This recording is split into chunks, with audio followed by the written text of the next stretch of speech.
clash this is. Norwood, well, just a game behind the Blues. They're either playing for final spot or top 3 spots. These are the clashes that really set September up.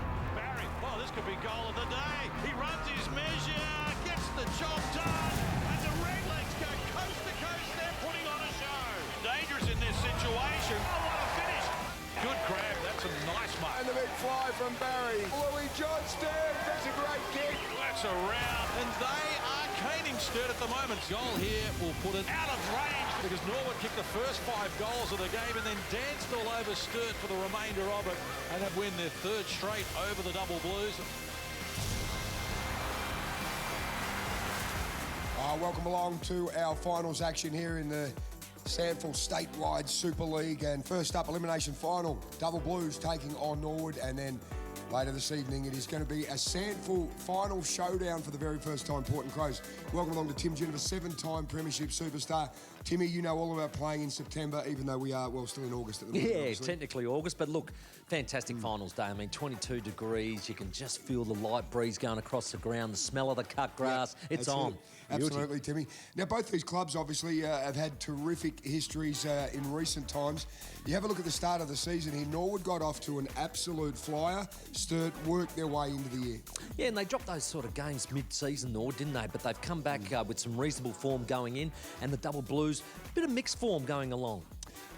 Well, the biggest problem for the Double Blues is they just haven't been beating teams in the 5. Correct. I mean, they beat Glenelg last round. That is the only team they've beaten in the top 5, and that was a game where Glenelg had nothing to play for. But good timing. Absolutely. Good for your confidence. Over the past 7 years, Timmy, have a look at this. Of course, Norwood with the triple there, 12, 13 and 14 under Nathan Bassett, and the Double Blues with those 2 that they got in 16, 17. But interestingly, Timmy, across those 7 years, they've won 5 of the flags, but they've only met once in 2014, the qualifying final in finals. That's actually really surprising, isn't it? Prior to seeing that stat, I would not have believed it. So, matches it up beautifully for today. Because, look, Sturt do play Adelaide Oval pretty well, but so do Norwood. And they've brought in a bit of outside speed with Dom Barry as well to counter for this oval. Well, they certainly come in with real confidence on this oval because they've had so much success between them over those last few years. Last time they met, Timmy, Norwood got off to a great start. They kicked the first 5 goals and Sturt were playing catch-up. But the Double Blues, look, they won contested football and they won clearances as well. Look, I was... Norwood owned that game for me. I didn't think Sturt were in it at any stage. I thought they wasted a few chances when they had the opportunity to maybe get back in it, but I thought Norwood owned it, and they played really well. Matty Nunn was on fire, I thought, in the midfield for them, and they just performed well, and well done to them. Great victory. It'll give them a lot of confidence into today. There he is right on cue, Matty Nunn, and I think having Grigg and Panos and all of those guys there, Matty Nunn has just found a great way to develop under those guys. He's got a bit of AFL interest too. Well, it's just great, and he's earned that. But that midfield is very good, as you mentioned. Grigg and Panos in there. They are big bodies, aren't they? And then you've got Balderstone, who's probably one of the best ruckmen in the league. Well, looking at the midfields, there are 2 stars without doubt. There are plenty more than 2, but these 2 certainly, Mitch Grigg and Sam Cahoon. Grigg, well, perhaps not in the form he was in the last couple of years. Sam Cahoon averaging nearly 30 touches a game. Yeah, Sammy loves getting hold of the ball. He runs, he carries, he delivers. He's been really good for the Double Blues since going there. He's also showing a lot of leadership, so he's starting to really mature as a player now. So playing good football. Mitch Grigg, we know how good he is. The thing about Mitch is value for touches. I mean, when he gets the ball, he can use it hand and foot. Sort of, almost reminding me of a Gary McIntosh, where once Macca had the ball inside his hands, whether it was hand or foot, he never wasted it. And Mitch is very similar. Well, Mitch, last time he ran around here on the Adelaide Oval, he kicked 6 goals in that losing grand final. He was absolutely fantastic. Let's head down now. Andrew Hayes, 4-time premiership star with the Central District Bulldogs, is with the Sturt skipper. Thanks a lot, Soda. Zane, thanks for your time. Had to do it the hard way, knocked off the minor premier to get to the finals. What does that do for the confidence of the group? Yeah, a lot. I guess it was a really tough game last week. Glenelg really they might not have had heaps to play for, but they brought some really good finals intensity and gave us a good taste for something we need to bring this week. So it's a good game to lead up into today. We're really looking forward to this midfield matchup, the likes of Grigg and Panos, but your midfield is just as good. Who do you go to and how do you stop them? Yeah, well, I think one that you didn't mention there is Matty Nunn. He probably got him going against us last time. So, all of them are really dangerous players, and we have to keep account of all of them because they can break a game open pretty quick. So it'd be a good battle. So we're looking forward to it. You're an old hand at this. 12 finals now? What do you say for some of the younger blokes who haven't been in this stage before? It's funny, I've talked to a few boys that are only new in their careers and they're saying they're really nervous, and I said, well, I am too, so it's still a good thing to have the nerves, but just enjoy it. Finals are hard to come by, so when you get there, enjoy it, but yeah, know what you're there for, and yeah, make sure you get the right result. So that's what we'll try and do today. Thanks very much, Hazy. Good afternoon, everyone. And Matty, thanks very much for your time. You finished 5th on the ladder, but I've seen your games this year, and I don't think you're the 5th best team in the competition. We're pretty confident at the moment. We've obviously won a few games in the back half of the year, so anything can happen come finals time, but we take a lot of confidence in the game we played against Sturt a few weeks ago.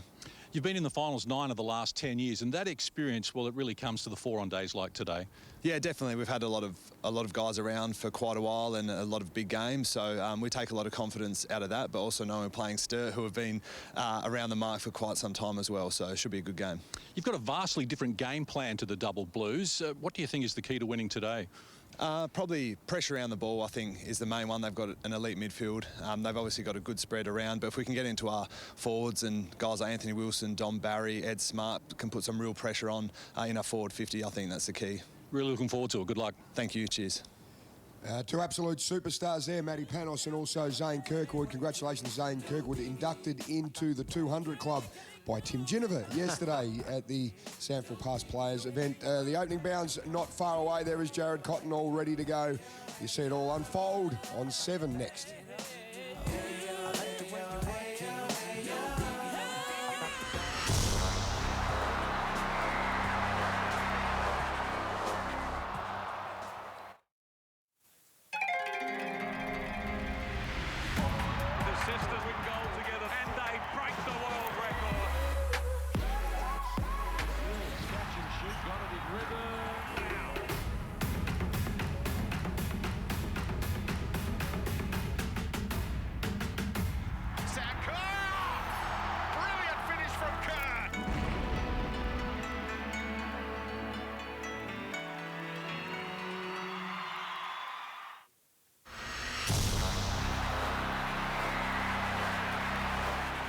Well, a huge day, of course, double header, elimination final, Norwood taking on Sturt. Then later this evening, we've got a SANFL showdown in the finals for the very first time, Crows and Port. Looking at Norwood's recent form, Tim Ginniver with me.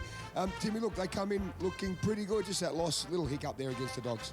Yeah, look, their form has been pretty good, winning 4 out of 5 there. I just thought their last couple of weeks, perhaps just waiting for finals maybe, knowing that they'd be in. But look, it wasn't great form to go in with, but their form against Sturt has been very good. Yeah, absolutely. Here's the Double Blues, though. Look, their form, Timmy, recently, you have a look at that. There's some big losses. That one, of course, round 16 against Norwood. The win against Glenelg that you can see last week, and it was a Glenelg that had nothing to play with because they were already minor premier, but that's the only time they've beaten a team that is in the top 5. Yeah, good timing, I think, to do that, to give themselves confidence coming into the final series, but winning 3 of the 5, but they played tough clubs, haven't they? They've played Norwood, they've played Port, the Bay, so they're probably in, what would you say, not too bad a form coming in against better clubs. Well, of course, Sturt have played Norwood twice this year, Timmy, and lost both of them, particularly that one, 59 points in round 16 we saw. So they'll be looking for a fast start today. Let's head down now to John Casey. Thanks very much, Soda. And Jared, thanks very much for your time. You've won your last 3 games against Sturt. You seem to have a game plan that doesn't allow them to produce their best. Yeah, no, I just think it's 2 even teams, but their last game we probably had a really good start, kicked with a breeze and made the most of our forward entries and kicked some early goals, which was a really good start for us in that game. But again, finals are completely different, so anything can happen. But I think the teams are very evenly matched, like I said before, so it should be a really good contest. Minor premiers last year fell at the last hurdle. Is there any motivation from what you missed out on last season? Oh, probably a little bit with some players are driven by that. For me, it's just continually trying to get to the position where we can have another crack at it, and we get the opportunity again today. We've worked really hard over the year. We've had our ups and downs, but we're here in an elimination final. We want to make the most of it. Tell us about the key to winning today, as far as you're concerned. I think the work that you do off the ball is really important. So how hard you want to work when you haven't got the ball in your hand, but also obviously you contest the work and clearance numbers are always really important to try and get the ball inside your forward half. And a big day for Dylan Stevens, a youngster who's likely to go top 10 in the AFL draft. He's been outstanding this season. Yeah, he has. He's had a fantastic year. Since he's come back from the state program, he's probably been in our most consistent players, to be honest, in the top 3 regular in every game that he's played. So looking forward to him to play some good footy today. Really appreciate your time. Good luck. No worries. Thank you, Ta. Yeah, he's a terrific player, Dylan Stevens. We saw him a couple of weeks ago, Timmy. Just a really cool, calm and collected customer for a young man. Absolutely. They had a lot of poise, which I liked when using the football. Look at these clubs. Now, have a look at Sturt's scoring there, Timmy, the second last stat down there. They're only averaging 66 points a game. Yep. No Corey Beard, who was a star for them for a couple of years, Yep. and Jack Osborne spent a lot of time down forward as well, resting when they had there. So they don't really have a really big, strong forward. Evans and Hone doing all the work in Sutcliffe. Yeah, absolutely. Norwood can they can take some credence out of the way they can get the ball through into their forward 50 and score, and Sturt can take some credence out of their defensive efforts. Sturt's defence, yeah, have a look at that. Only giving up 66 points. So defensively, they are very, very good. Let's catch up now with Andrew Hayes. Thanks very much, Sir. I'm joined by Nathan Grimer. Nathan, first things first, your big defender, Fraser Evans, out with a hamstring injury. Take us through the injury. Yeah, super disappointing for Fraser. Similar to last year, played all 22 games last year and it hurt his ankle on the eve of the finals. Got through last week, had 25 touches, probably our best player, and it's just unfortunate sometimes. And yeah, he's hurt his hamstring during the week at training. Rory Ullman's another great kid that's come on. He would have had the job on Wilson today. He's played on Motlop and Stanglin, been a great addition to our team. He also did his hamstring on Wednesday during the week, but I guess we talk more about opportunity. Luke Edmonds stays in the team, who's having a great year. Joel Parker-Bors plays his first game on a very big stage for an under-18 kid. So, no, we've got a great mood in the room. We're trying to enjoy the moment. And we're confident with the group we've got. A couple of serious outs, but looking forward with Fraser Evans, what does this do for the rest of the final series for him? I'll just straight bat it, Hazy. If we get through next week, we'll talk about it then. But I just want to focus on the group we've got. I just said then, how good is it? Here we are, we're back again. The boys went off last year disappointed in straight sets, but we're back here and we've got an opportunity to do it again. And when you've got a lot of premiership players in the group, this is the moment they want to play in, and we'll back them in to get the job done. Apart from a couple of the hiccups during the week, how's the preparations been?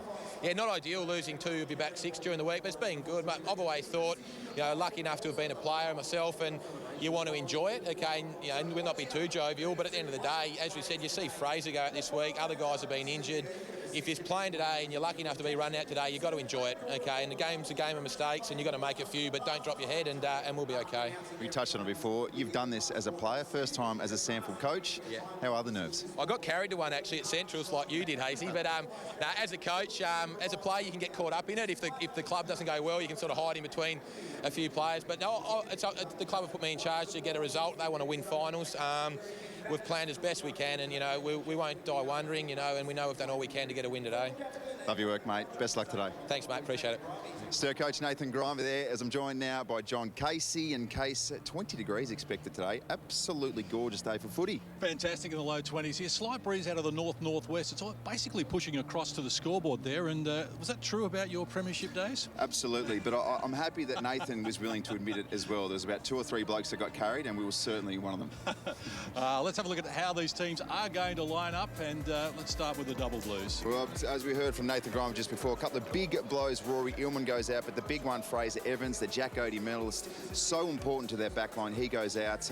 Jack Stevens will have to take the brunt of the load back down there. Some couple of good inzo as well, youngster Joel Parker-Bors, and a bit of experience as well with Tommy Harms. Yeah, tragic luck for Fraser Evans. Missed the finals last year because of an ankle injury, if you can believe that. And for Norwood, just the one change to the team that won by 18 points at West Adelaide last Friday night. Brady Dorr, the last remaining member of the triple premiership group in 2012, 2013 and 14, is back from a thigh injury, but may not be 100%. Mitch Wilkins makes room for him. Who do you think might win?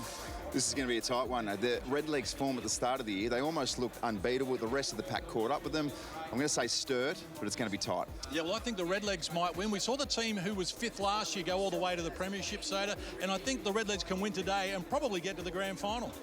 Good on you, boys. Yep, it's going to be a massive clash, and don't forget, coming up this evening after 7 years, we will be having the qualifying final between the Crows and Port Adelaide. The opening bounce coming up next. Elimination final, Double Blues take on the Redlegs.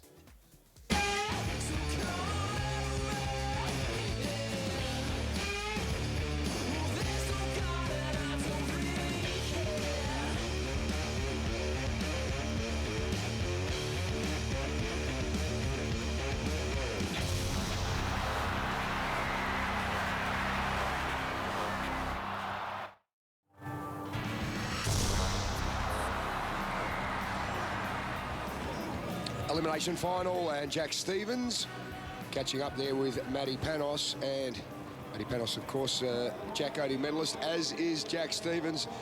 Matty draws first blood, so The Redlegs will be kicking to the right of screen. A little bit of breeze drifting that way. Our RAA rookies, thank you to RAA. $500 will go to the junior club of this man, Dylan Stevens.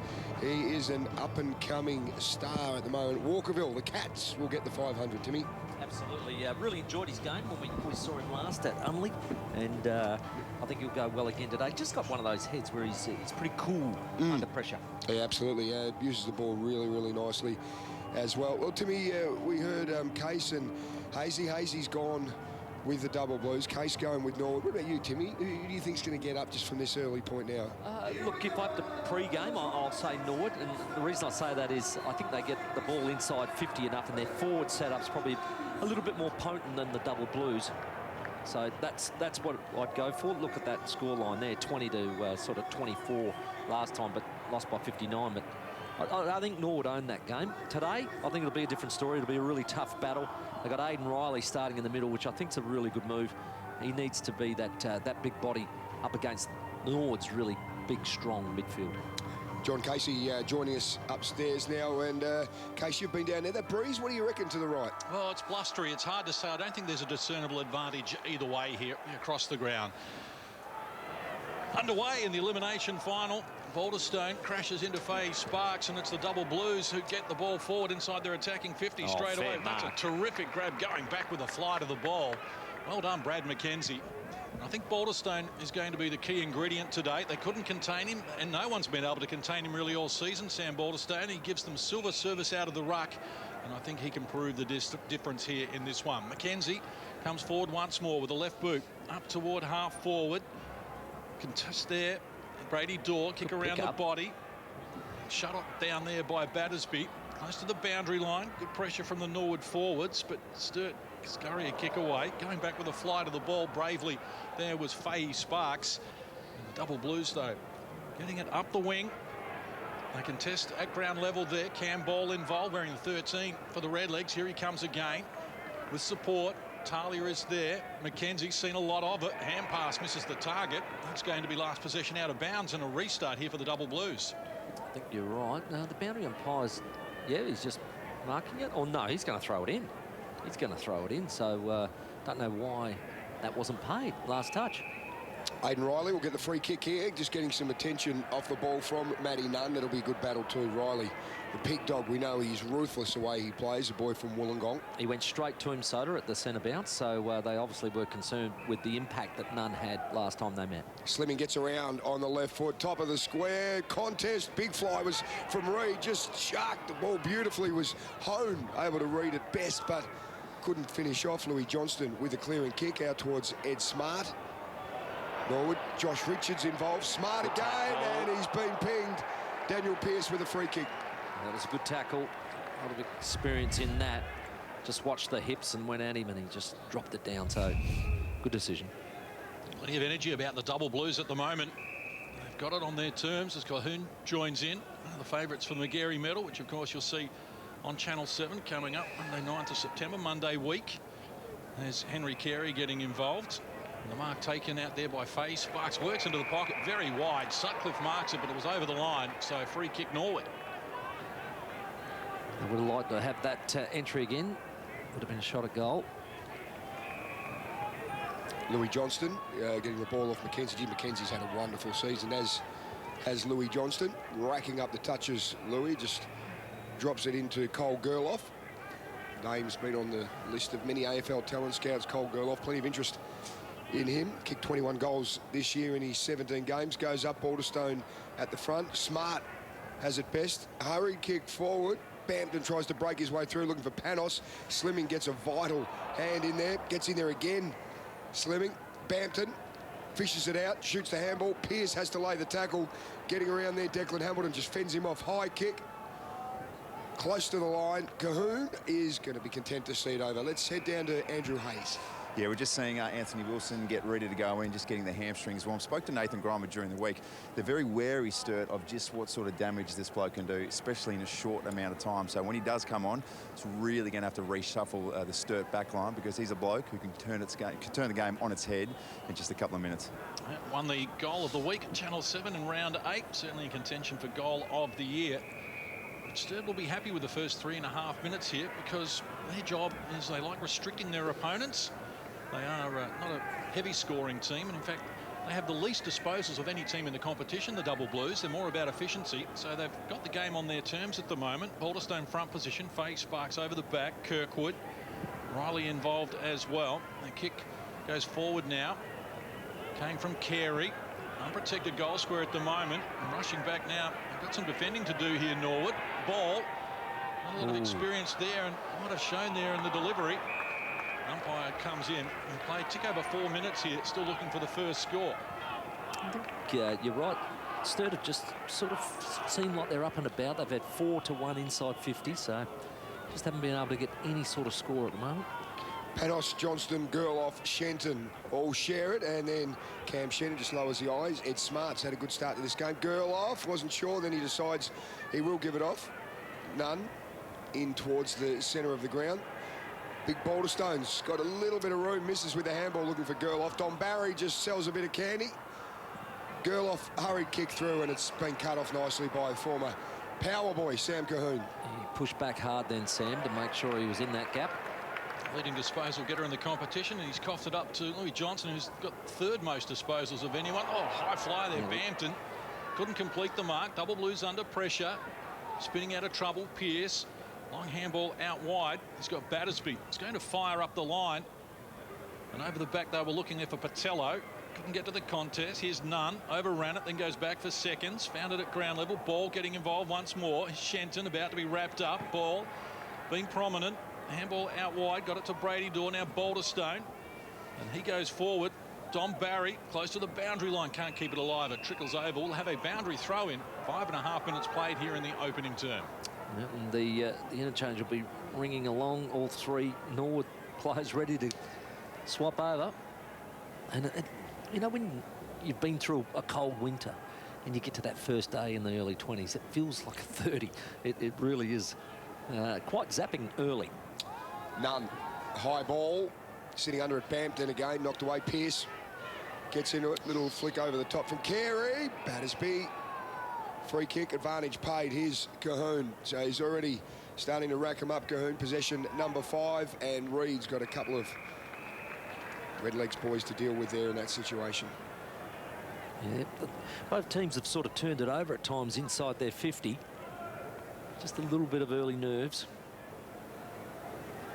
Sturt looking for their first elimination final win in 19 years. They're 1-7 in elimination finals. When did they win it? Or is that one of my Morn team's questions? Oh, we'll leave that till a little bit later, Tim. Don't want to peak too early here. For the Redlegs, we're starting to get some momentum here, if not on the scoreboard, certainly in attack. And they've got the ball forward now. Ooh, that was close. Appealing for the free kick and getting no love from the umpire there was Brady Dorr. I think Mitch Grigg really complaining. You watch this, he's saying he's been restricted, he can't run at the ball. I want a free kick. Not paid. Mitch Grigg averaging 23 touches this year. The Gary medalist, of course. Wonderful player. Balderstone gets the tap. Carey goes through, and Sturt just content to hold things up here. Dangerous position, though, for their defenders. Just 15 metres out the Norwood goal. And Sam Balderstone goes down there to do that ruck work to see if they can create a tap and snap. Balderstone, there it is. Timmy takes it with him, and he's taken down with it. Would have been pinged last year for that. Yep, very close. He'll try again. Big Sam using the body, had Panos there. Harms gets his arm in there, and another stalemate here. Sturt are working really hard at stoppage here because they know how good Norwood is with Balderstone being able to get that tap down. Let's have a look at the big fella again. The better from Faye Sparks in that situation. Nunn has it, feeds the ball back. Gerloff high, hasn't got enough on it, and he's blown it away. Out of bounds on the full. Like I said, both sides are a little bit untidy inside 50 at the moment. Might take some time to settle a goal either way. Would certainly help that.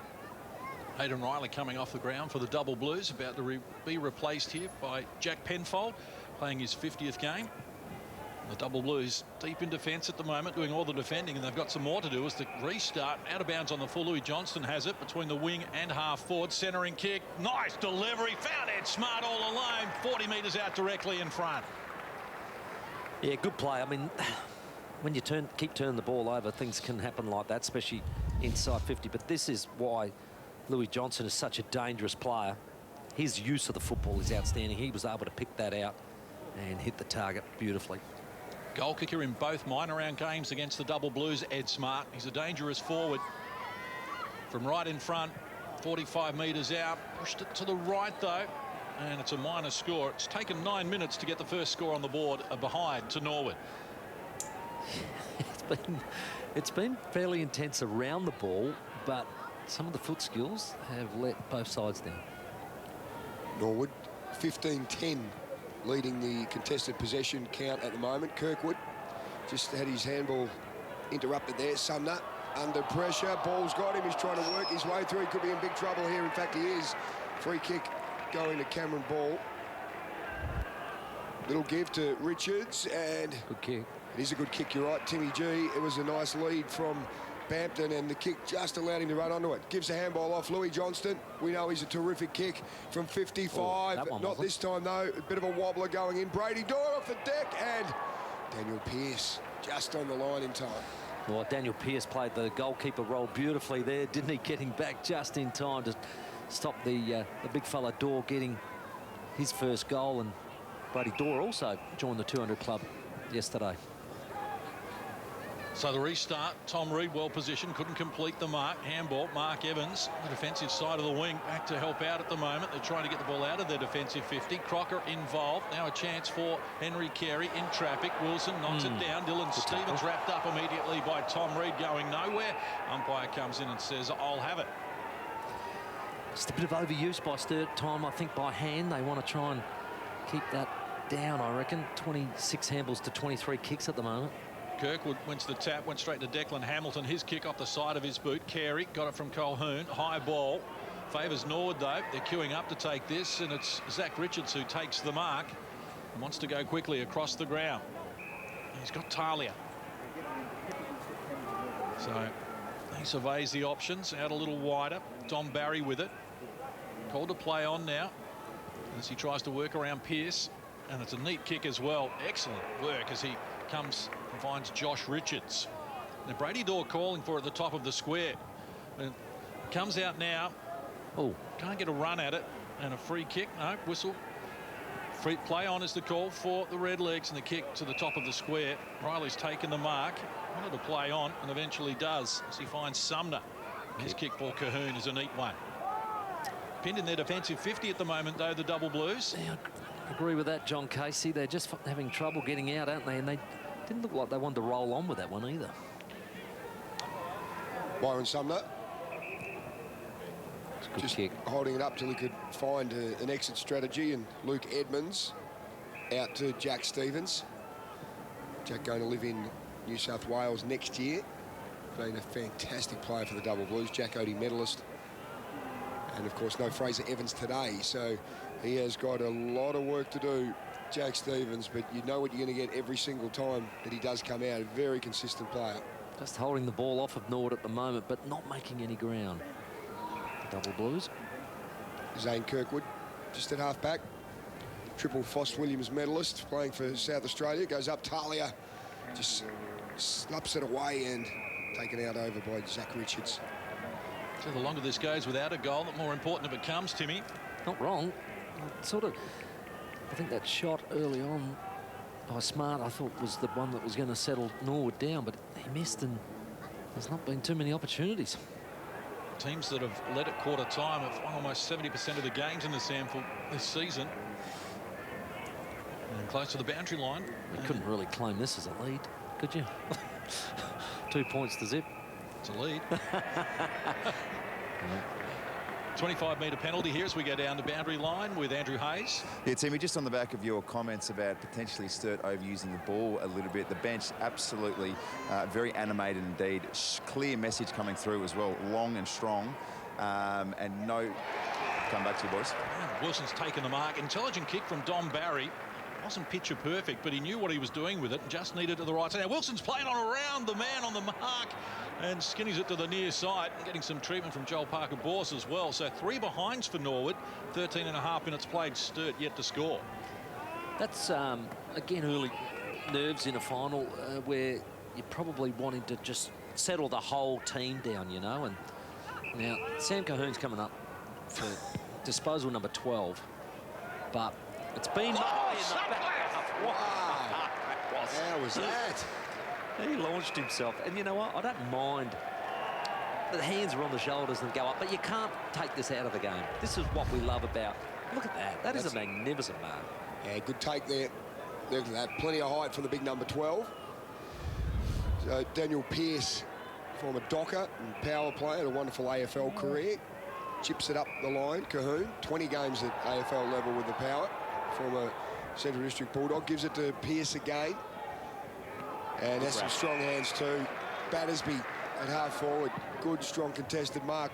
Reels around on the right foot. Balderstone going back almost. Hands taken. Here's a chance for Mark Evans. And he kicks a goal.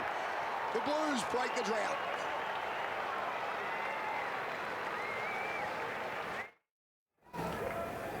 Good contest there, really good at the top of the square, and good balance by Mark Evans to get that on the National Pharmacy's optical replay. Absolutely beautiful balance. Just slips a little bit then, but finished off the goal on a much needed one.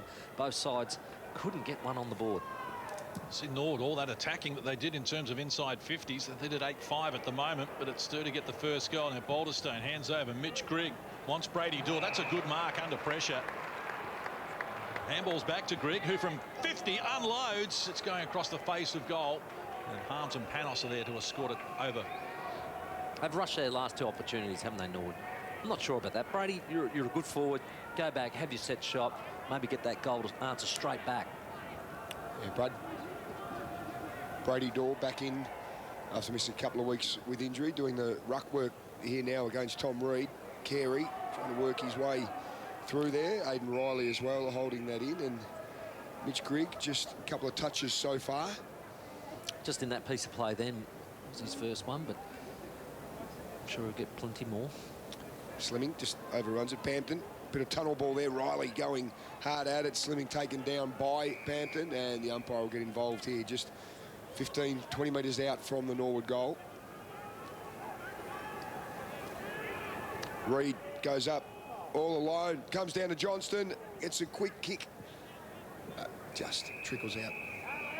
Last possession restart then for the Double Blues. We've got all 36 players in one half of the ground at the moment. And more than 20 of those inside Sturt's defensive 50 as they drive the ball out of there now.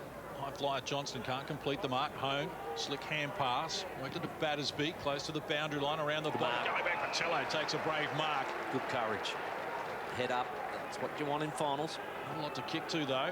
Going to have to be inventive here, and that is an inventive kick as he's got Crocker goal side. He takes it, didn't have to break stride, 30 metres out and closing, and he's come up with a shocker as he kicked it across the face into the point post out on the full. Jeez, Barry Crocker.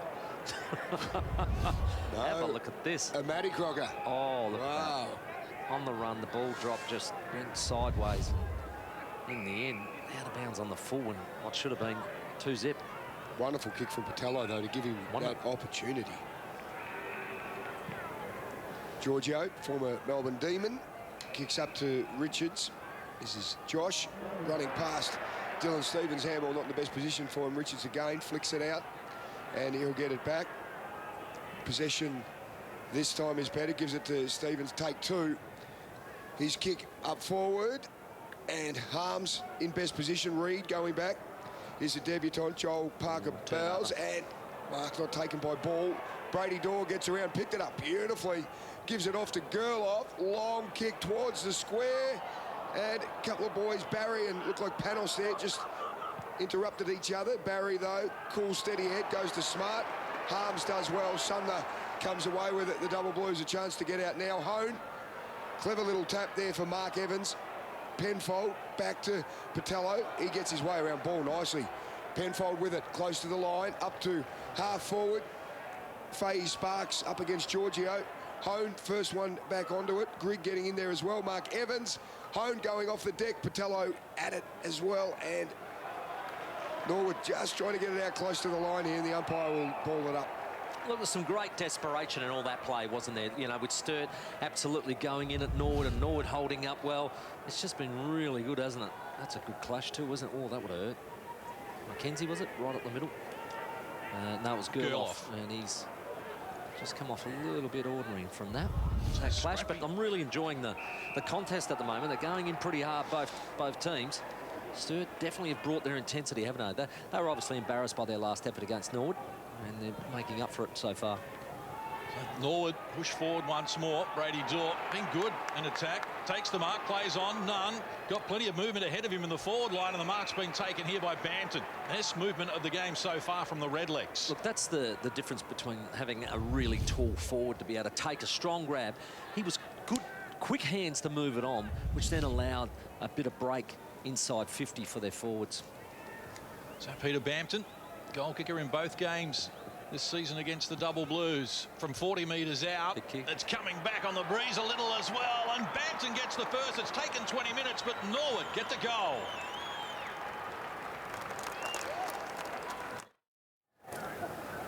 Brady Dorr, very good hands, quick give, and then Matty Nunn just hitting the target in Bampton. Bampton does the right thing by his teammates, finishes off with a terrific goal, and I think they would have been disappointed going into the break had they not scored a major for all their hard work. Peter Bampton, 28th goal for the season, #1 goal kicker for Norwood. Louis Johnston, his kick. Good courage. It's good, isn't it? You love that, Timmy. Oh, I do. Matty Nunn just going back with the flight. He knew that there were some double blue defence coming down onto him. Quickly with Gerloff, goes up, Dawes the target. At the front though, Wilson, have a look at this little magic man. He curls it around. Oh, just needed a good bounce. He's dangerous. Anytime the ball's in his hand, you know something is going to happen. What about the front and centre? That's what I love about it. He just swooped across the front of that pack, got hold of the ball, and then a big shot at goal. The Harms to restart. Almost 22 minutes played in this opening term. Just a goal apiece. And Harms given the hurry up. And he's coming out the grandstand side. Good distance with the kick as well. Sutcliffe well positioned. Two hands to it. Reed in front of him. Dragged over the line, and we'll have a boundary throw in. I'm saying it was double touched, and he's saying, hey, that was a good grab. Not paid. So Reed wanting to come off the ground straight away as well. He looks like he might have dislocated a finger. We'll get Andrew Hayes to check that out. Nice tap over the back from Balderstone. Louis Johnson hit it at speed, barrels it forward, and might get a user-friendly roll, bounces into the goal square and kicked down at mid-air. Brady Dorr. Norwood have kicked 2 in a row.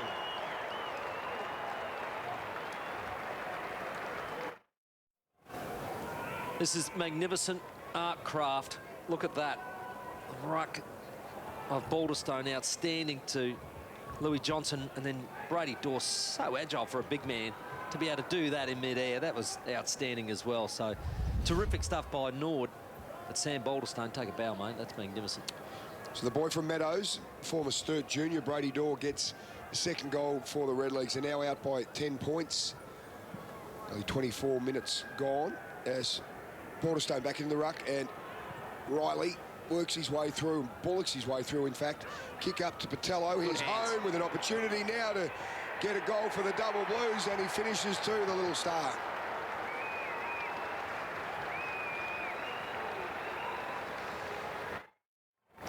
Well, from the centre clearance, this is a magnificently weighted handball by Greenslade, just to Hone, who runs into an open goal and absolutely finishes it.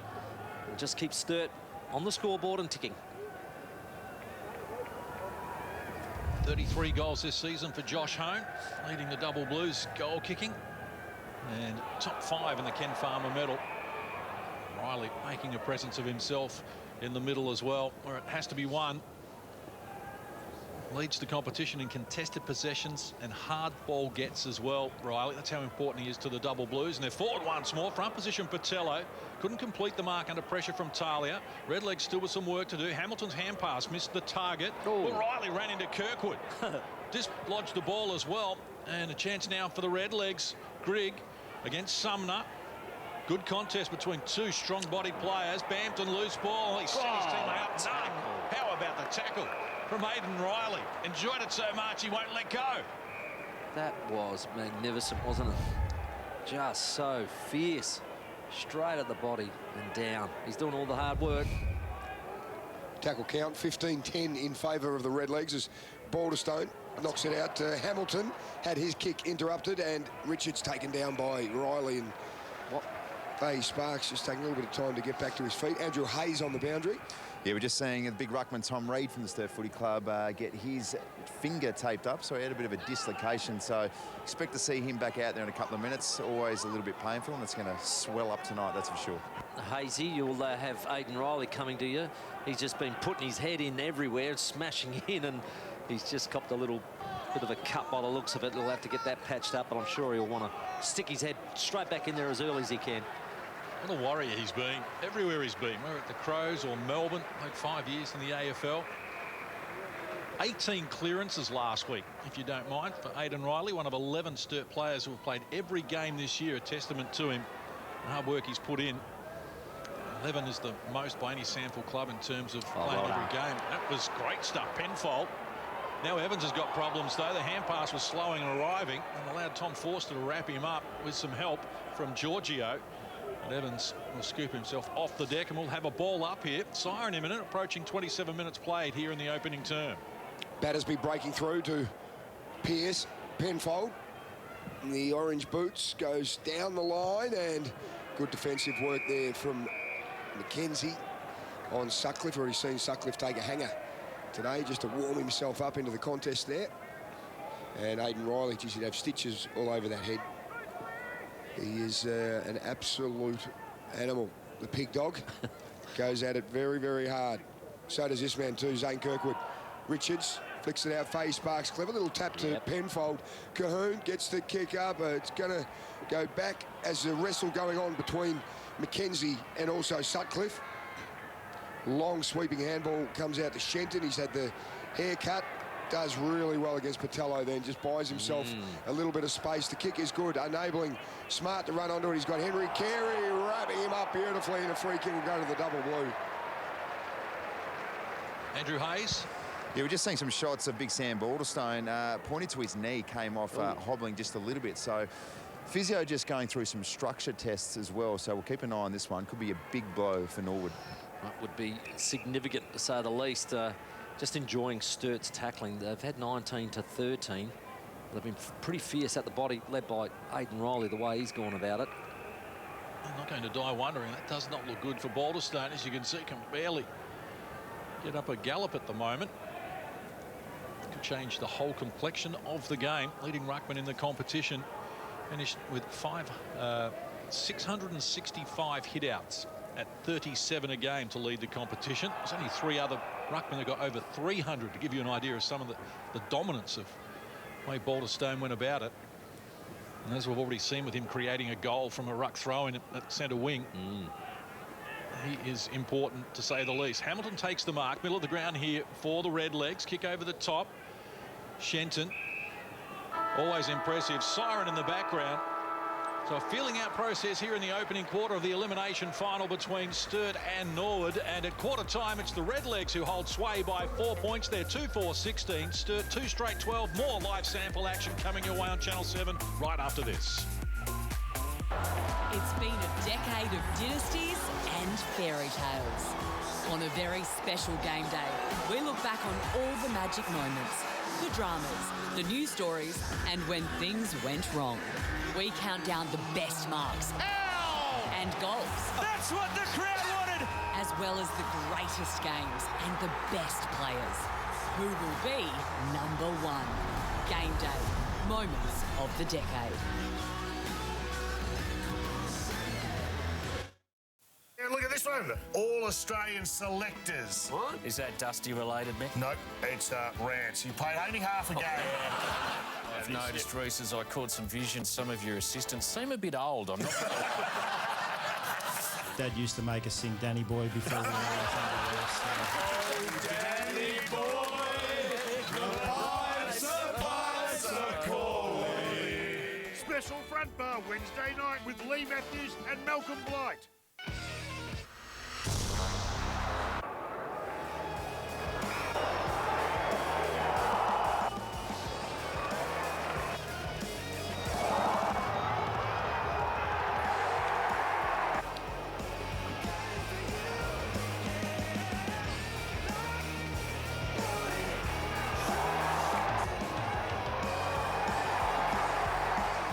tough tie contest. It took 15 minutes for the first goal that came from the boot of Mark Evans. Norwood by 4 points. And have a look at Sam Cahoon ragging them up.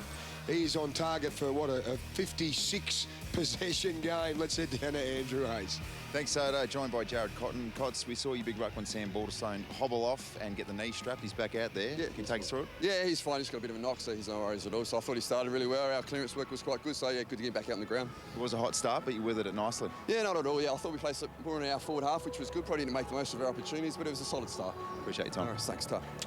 Well, some good news there for Norwood from Jared Cotton there. Said Sam Balderstone will be okay. We can see that right knee is strapped up. And Timmy, this is seemed just hobbling a little bit in these contests.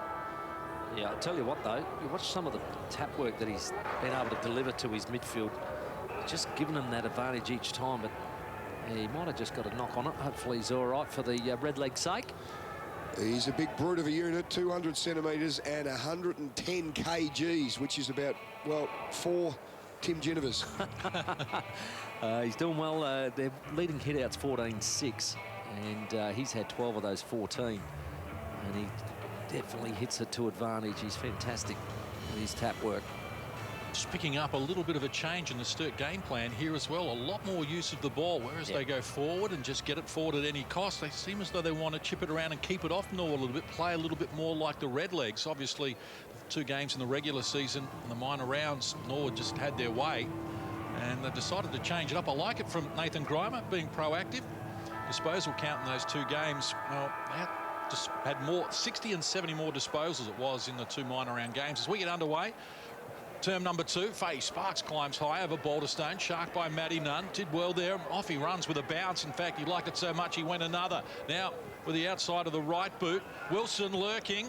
Got underneath the ball. Stevens is there for the double. They've coughed it up. Here's Anthony Wilson. A dangerous conveyance, but didn't get it the way he wanted to. Fat side of the ball, and it's out of bounds on the full. Oh, look, the way he pickpocketed it was outstanding as Crockett just gets dropped behind play, but he able to, because he ran right underneath the marking contest, but then he was able to double back and just cut off the handle and didn't quite get the purchase on the kick he wanted. Zane Kirkwood, we mentioned earlier, was inducted into the SANFL 200 club. Got his first game as a 16-year-old at Port Adelaide when Tim Ginevers picked him, and he's gone on to be a fantastic player, one of the modern greats of the SANFL. And Mark, though, on this occasion is taken by Louis Johnston, former Swan and Crow. We know he's a terrific kick. Just goes in low, waiting for a lead. Going back there was smart into the flight. Plenty of courage, Crocker, and he's tackled, and he's going to get a free kick against him. Dom Barry will have a shot from about 30 out, dead in front. I'd have to have a look at the replay. Was there a prior? Maybe there was a little try to fend off, so that's where he was penalised as Dom Barry wrapped him up. And an important set shot for him and the Redlegs very early in the second quarter. 22 goals from his 18 games. Don Barry's had a terrific year for the Redlegs after spending some time with Port Adelaide, and he steers it through for a point.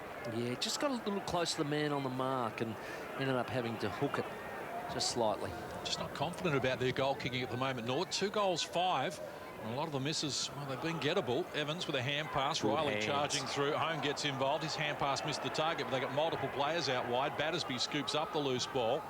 Chance now for Cahoon to continue racking up the disposals. Not his best effort, though. It's out of bounds on the full. There's 15 disposals. It's shades of Chris Schmidt back in the 2015 grand final for West Adelaide when he had 44 to set the record. Might be a finals record that gets beaten here today. But Redlegs had to restart. He's casual about it, Cam Shenton. A new streamline look and gets Mackenzie involved as well. That wobbles off the boot up to the half-forward line. Redlegs with numbers around it. Cole Gerloff stood up in the tackle. This is Panos. Back to Gerloff. Did well. Here's Grigg. 55 out. Unloads with a beautiful drop punt. And he's got the carry as well. Well, the Redlegs draw first blood here. Term number 2. And now lead at the moment by 11 points. Matty Panos, his hands opened up proceedings for Norwood, and then the open goal square where the players had just pushed up and left an open goal square, and Mitch Grigg a magnificent kick as we know he is, just delivered a beautiful goal for the Redlegs. Game number 18 for Grigg, and he's now kicked 10 goals for the season. That is him at his best, kicking long ones from outside 50. Big fly game from Panos. The debutant going back there is Joel Parker-Bors, and caught into it. Harms applying a tackle. Ed Smart doing some work, getting down and dirty underneath. I've got to say, that's a free kick. When you fly for a ball and you don't touch it, that is a free kick. So just put that one in your diary, umpire. Faye Sparks doing some ruck. It goes close. Have a look at that. Terrific work by the Redlegs, and Declan Hamilton finishes it nicely.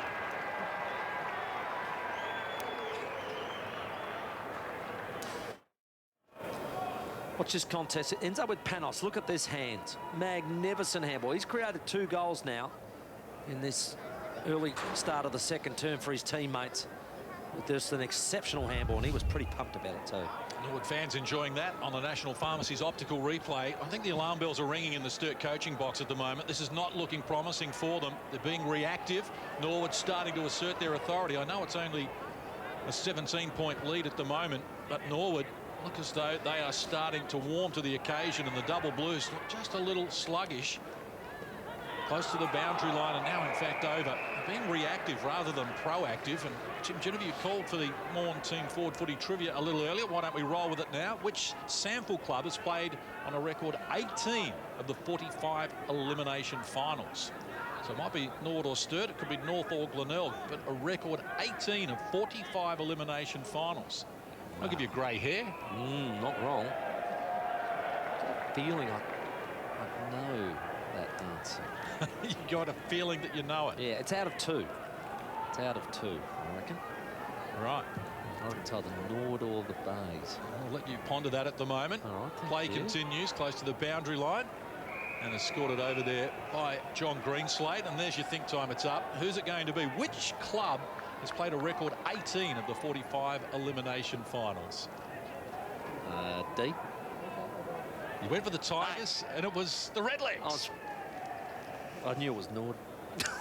Well done, Timmy. Didn't quite get it there as Balderstone flicks out a little handball. Shenton. And here goes Barry. We know he's got some speed. He looks to Johnston and says, no, I'm going to keep going myself. The kick is right into the avenue of this man. Wilson. Great run. Great goal by the legs.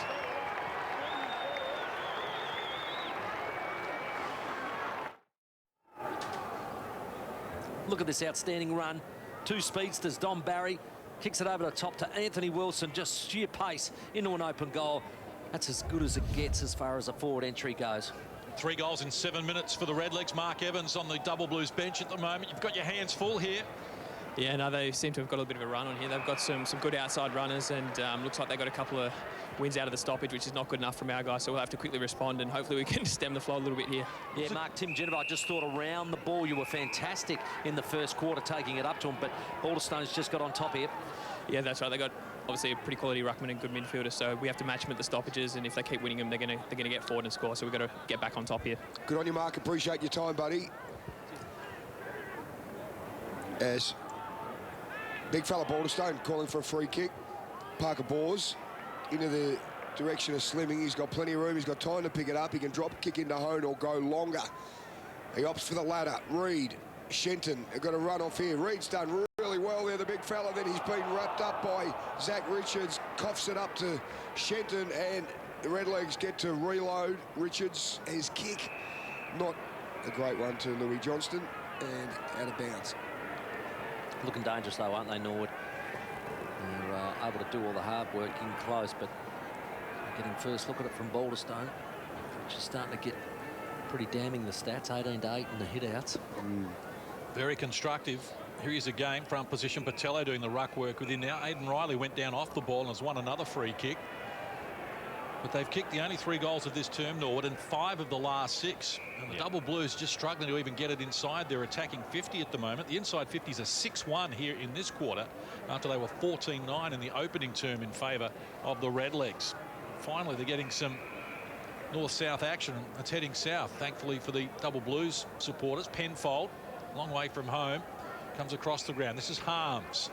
He looks up to a congested forward line, so just drives for distance. They need a grab. Sutcliffe at the back rises high. Shenton read it well. Over the back, his hand pass for Zach Richards. Well smothered. Mark Evans kept it in the danger zone. Quick kick from Sutcliffe.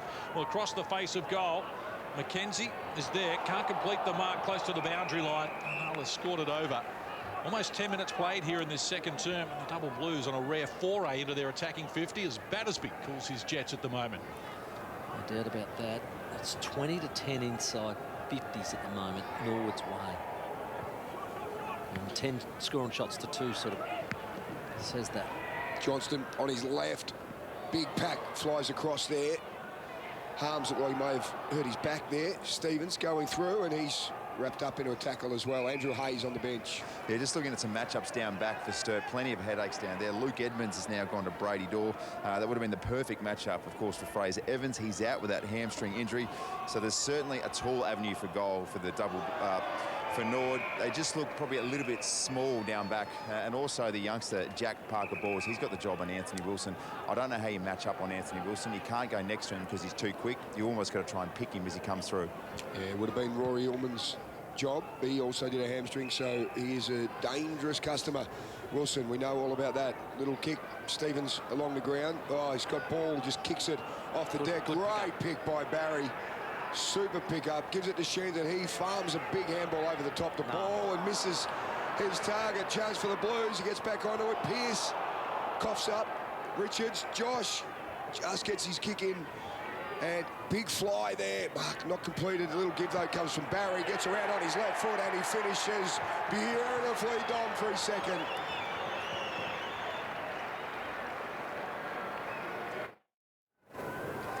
Don Barry was involved in a bit of play earlier. He just kept running, and that's what he's done for the Redlegs. He's given them this running power that they've needed, and it's a great finish. And the Redlegs really on top now. Look at the conversion inside 50, 7 inside 50s, 5 scoring shots, including 4-1.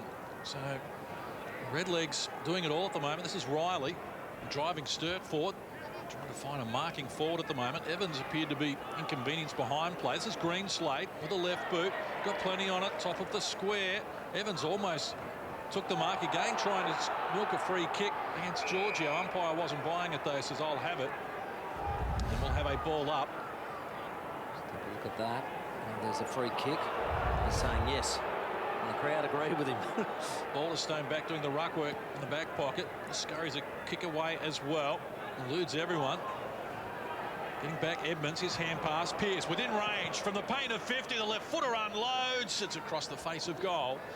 And a minor score. Doesn't kick a lot of goals. That's 3 goals, 8 for the season for Daniel Pearce. Yeah, that's really one they needed to just stop the bleeding at the moment. Would have really got him on the ropes. Took Norwood 20 minutes in the first quarter to get their first goal. They already kicked 4 in the first 13 minutes of the second quarter. And that was Sturt's first score this quarter. Soda, 13 minutes to get it behind. And there's Grimer, Ben Warren, premiership winning player and coach. Yeah, I think with the Redlegs. Yeah, I think they look at this postseason. I think they'll either try and develop or go and find a big key forward, as Soda mentioned in the pre-game. Haven't been able to replace Corey Beard since he retired. He was a really important player, not just because of the work he did, but also just the structures for them. And it allowed Jake Sutcliffe to not have to be that dependent big forward. Mark Evans as well was able to just work off him nicely. But yeah, they are a big man short up forward. Good mark by Hamilton. Look at the kick to this little magic man, Wilson. Well, he doubled back Anthony Wilson. He made out he was going the square. Doubled back. A pass just into space by Hamilton was fantastic because you're not going to catch him, are you?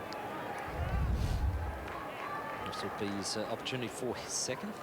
Just missed 1 game so far, Wilson's kicked 26 goals for the year. Peter Bampton has 28 as the #1 goal kicker for the Redlegs. And Wilson steers through his second goal.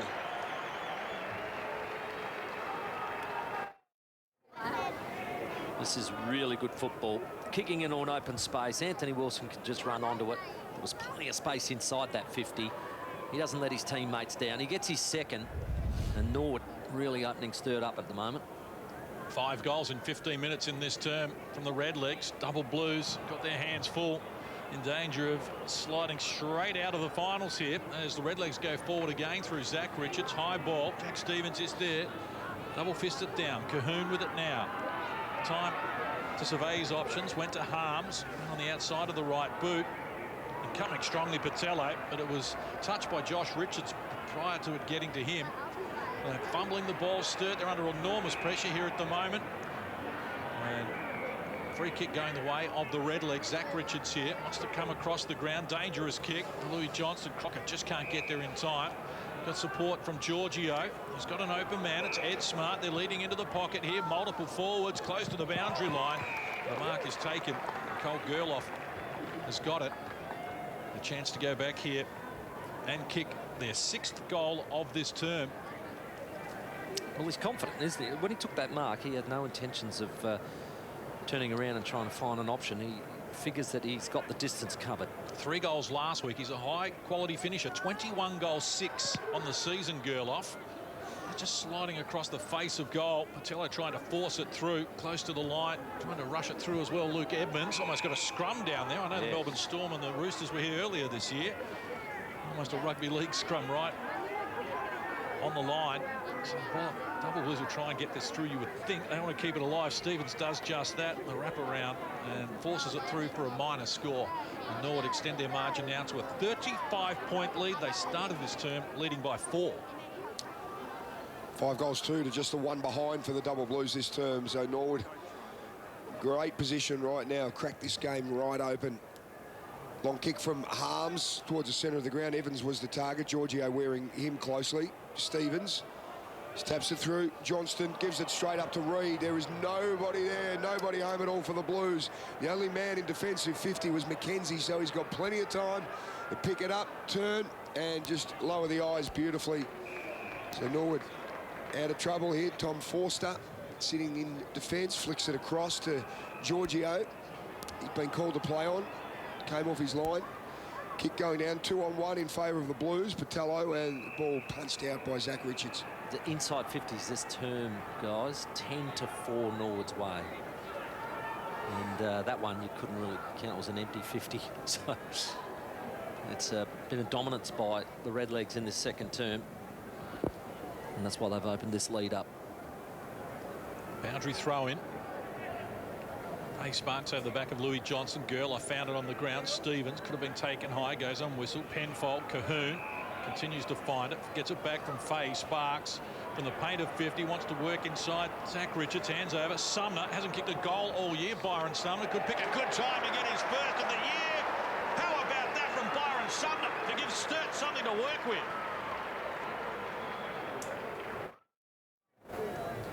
Sam Cahoon just being involved in the play here. Dummy got the handball off to Sumner, who sidestepped and beautifully delivered on his left. A much-needed goal for the Double Blues. They were getting 5 unanswered goals against the Redlegs before that one. Taking 19 minutes to get their first goal. You have a look there, the dominance of the Redlegs on the right-hand side of the screen there in this second term. Cahoon flicks it out. He's up to 20 possessions now. Battersby arms his Penfold with the flowing locks. His kick's good too. The lead come up from Evans, so no chance for Giorgio. Gives it off to Kirkwood from 52. Goes in low and hard. Sutcliffe was the target, out of bounds. Yeah, Sutcliffe didn't really move though. I want him to either push up to meet Kirkwood's kick or lead out. He just sort of stayed with his opponent one-on-one. In the story of the Double Blues today, just been reactive, not proactive, not looking to make things happen, almost as if they're resigned to this, that Norwood are the better team, given the way it was all handled there in round 16 when they beat them by 59 points. Kicked the first 5 goals of the game on that occasion, and the Double Blues never recovered. Ed Smart went without it. Penfold in over the top. Battersby joins in. End of time on here in the second quarter. 5 goals to 1 in this term. Norwood doing it handsomely at the moment as they look to progress. How Kirkwood roved it brilliantly, charges toward goal. Couldn't get the finish he was after though. Sprayed it across the face and it's a minor score. Now that was the beautiful intercept from the tap. That's the way to go. Good clearing kick. Finds Barry. He's had plenty of the footy too. He's coming up for his 14th possession. Kick was looking to the advantage of Grigg, but it's been cut off by Joel Parker-Bors. Wasn't happy, Mitch Grigg, either. He's still yelling at the umpire. Cost him a little bit of territory too. And the kick is a good one from Parker-Bors to Jack Stevens. He pumped the Double Blues back into attack in the 50. And the big stretch over the top was Sutcliffe. It hasn't been, yes, it has been paid. Yeah. Just reached out. We saw him take a cracker earlier in the game on the back. This time, strong hands. Yeah, that's what they needed. It's definitely a grab. About 4 deep there, but good grab. He's got to finish now because this will just keep them alive, because they really were outplayed for a good section of this second term. This will just keep them alive. He's kicked 24 goals for the season. This shouldn't be a problem for him, and get Sturt back within 22 points, and he finishes quickly.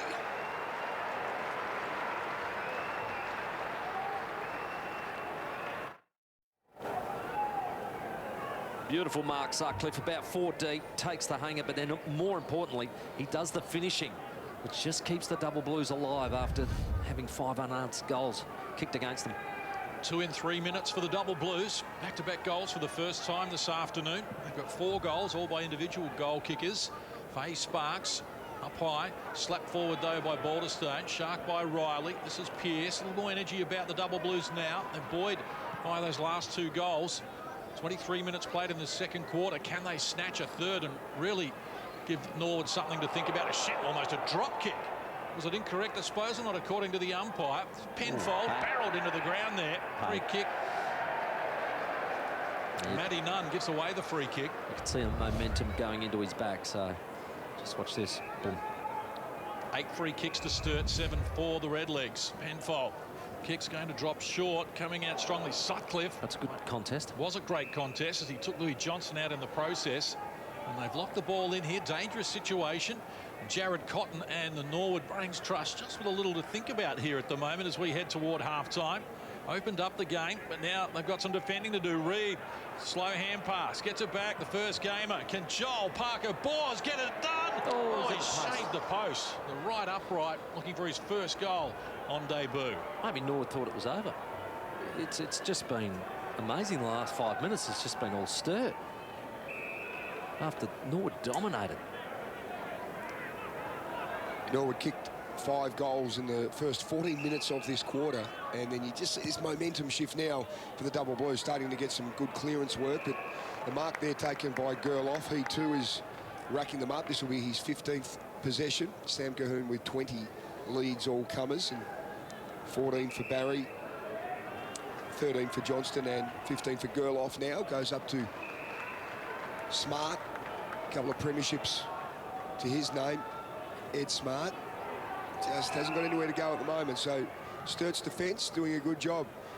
Big contest here, and the mark is taken by Faye Sparks. They've read it well, the Double Blues. Going to come out wide. There's Cahoon with it once more. Coming up for disposal, number 21. So almost on track to equal Chris Schmidt's 44 in the grand final from 2015. I spoke with Ed Smart pre-game. Just curious about, he'd won the premiership in 2012 and 2014. I said, what happened in that middle year in 2013? He said, Orazio Fantasia. And he missed out. So here's Sumner.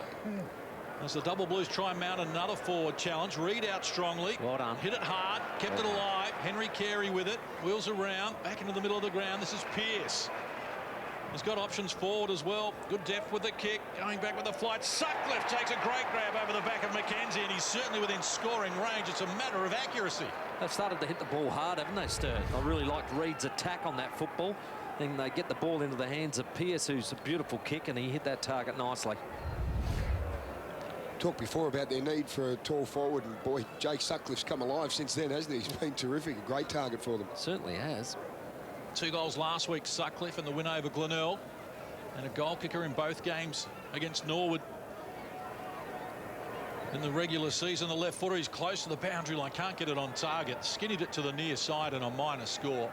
And the Double Blues move to 4-4-28, trailing Norwood 7-6-48. As you can see, the inside 50s after they couldn't get the ball forward.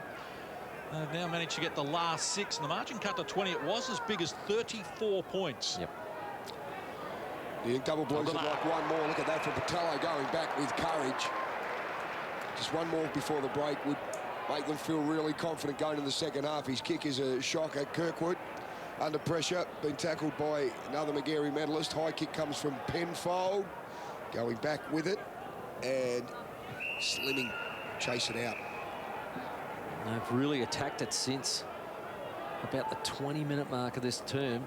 Just felt like, you know, at 34-point margin, Norwood just thought, oh, they lost their intensity.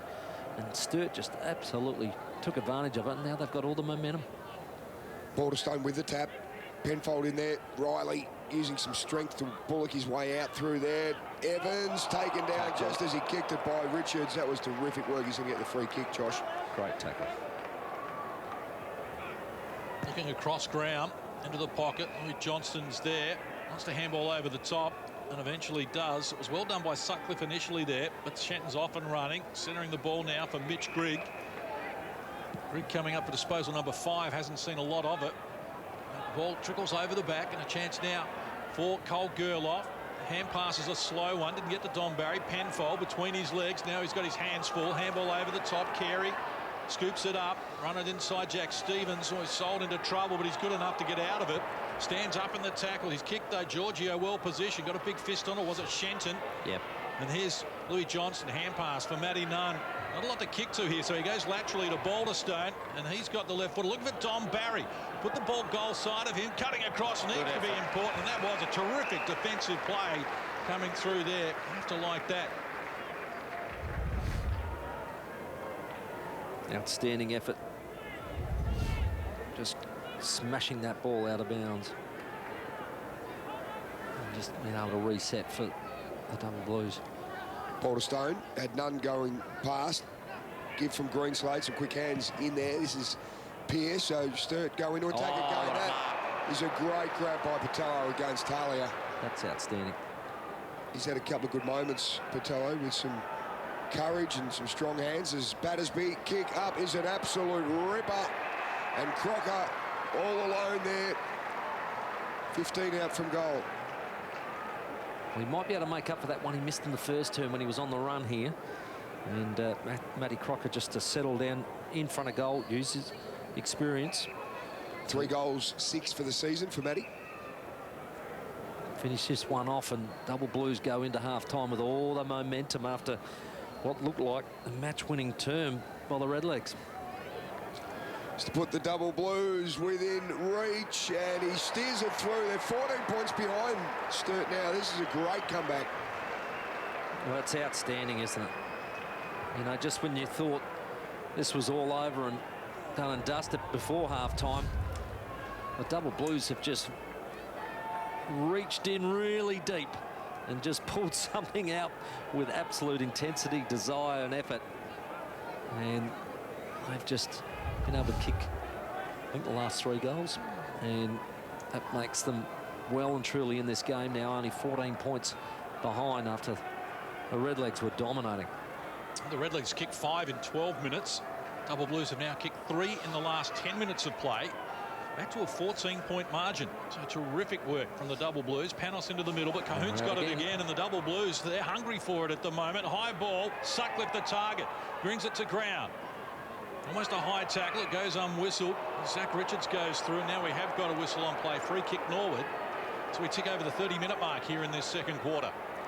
Yeah, I think Norwood will want that siren after, you know, probably cruising up to about the 20-minute mark. The Double Blues have just owned it since. Been an 8-goal quarter between these sides. 5 to Norwood, 3 to the Double Blues. Giorgio, premiership player, of course, and then went over to Melbourne and played some footy in defence for the D's.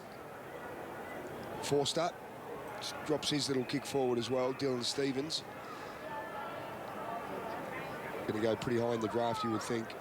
Terrific player, Stevens. Goes back, and you see Norwood are going to chew the time up here to get to the break and try and preserve this 14-point lead that they have. Sturt structuring up well at the moment. Tarley with no option to go up the line. There's the siren there, and Well, it has been a game of momentum swings. The Redlegs looked like they were in the box seat halfway through that second term, but Sturt have fought back well. To get within 14 points is a pretty reasonable effort, Tim. Well, it was outstanding, really, because I thought it could have been well and truly over when they were 34 points up, the Redlegs, and Sturt just owned that last 10 minutes. I mean, Norwood would have wanted that siren to go. They can get in, get their heads down and rest up for the second half and just try and re-get that dominance that they had early. Let's head down now to Andrew Hayes. Thanks, Soda. Joined by Mitch Grigg. Mitch, there were two very distinct parts to that quarter. First up, Redlegs came out firing. Take us through what was said at quarter time. Yeah, I mean, we just wanted to keep our intensity and, you know, keep it consistent that quarter, and we obviously dropped off, and it's not good enough from our point of view. So we'll be going in half-time, regrouping, and hopefully we'll replicate that first half of that second quarter for the rest of the game. Is it a mental thing? Are you tired? What was the lapse? It's hard to say at the moment, but I think we just a bit of lapse in concentration and, you know, not stopping their short hit-up. So, you know, we'll regroup and come back out at half-time, so we'll be right. Appreciate your time. Thanks, Hasey. Thanks, mate. There he is, Mitch Grigg, and Norwood 14 points up here at half-time. Don't forget, after this elimination final, later tonight after 7 News with Jess Adamson, we will be having the first SANFL showdown final between Crows and Port. That'll be the qualifying final.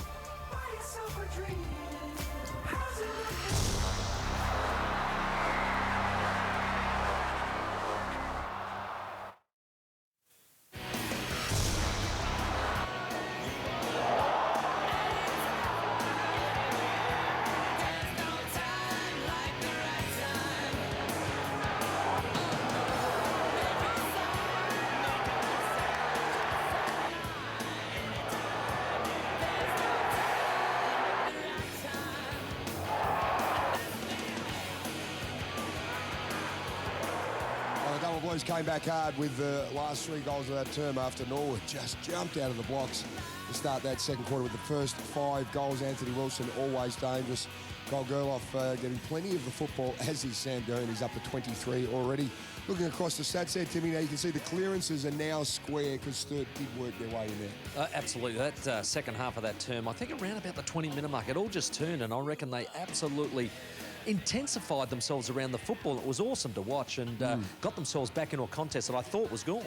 Well, certainly in that first quarter, it took Norwood 20 minutes before they kicked the goal. But to start this second term we just had, they just flew out of the blocks, didn't they? Mitch Grigg kicked one within 2 minutes. Before you know it, they'd kicked 5 goals, Timmy, in 13 minutes. They'd really opened Sturt up, and their forward 50 was working really well. They were getting inside. Dom Barry was just creating havoc with his run and carry, and I thought they did it particularly well. And got down to a 34-point lead and looked like they were going to sort of cruise to a finals victory with beautiful hands from Panos. He did that twice to create goals for his teammates, and it just looked like they were going to run right.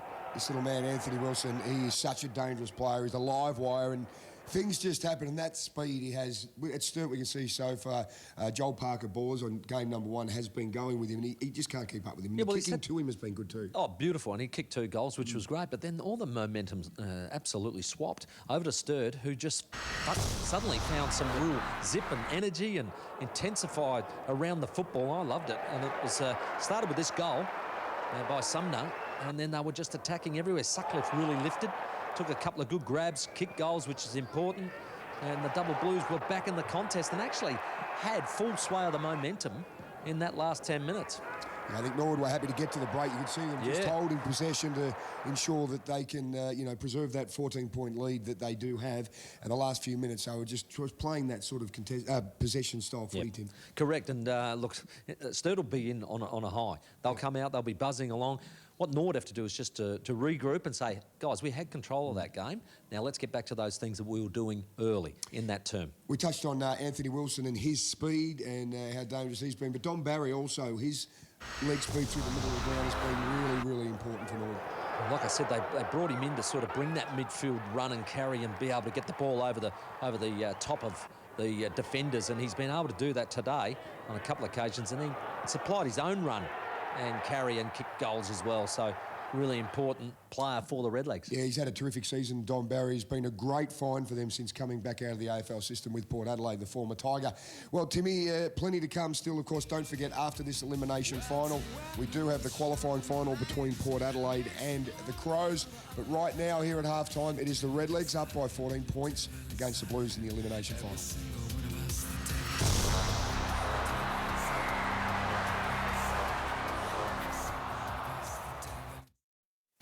Seven's iconic AFL chat show, tackling all the big issues. The system is unfair, but our draw's unfair. I just can't believe that he's got caught up in it so much. Setting the AFL agenda. I'm as proud of the football club as I ever have been. Our players have got their heads screwed on right. This week, four-time premiership star and Lions veteran Luke Hodge joins us live. Don't miss Talking Footy, Monday 7:30 on Mate.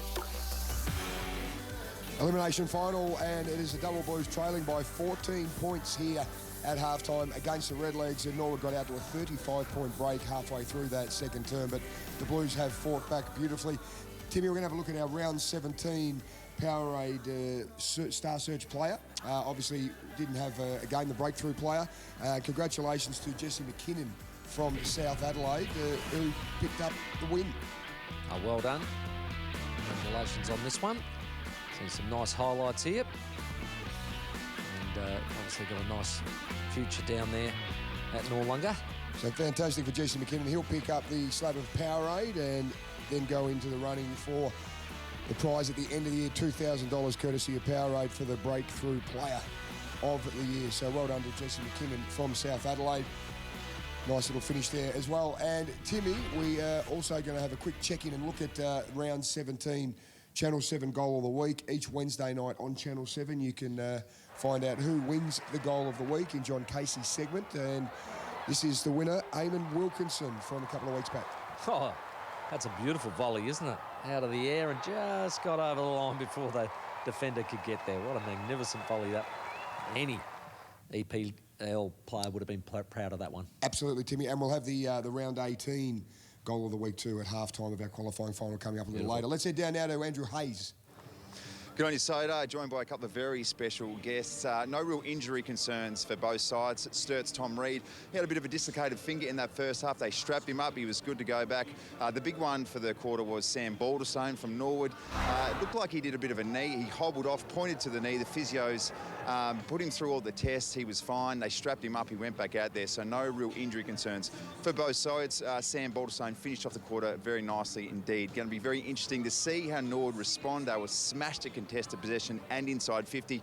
First 5 minutes is going to be absolutely vital for both sides. Not sure who's going to win it. I'll let these blokes decide. Who is it? Sturt? Is it Norwood? Anyone's from here, boys.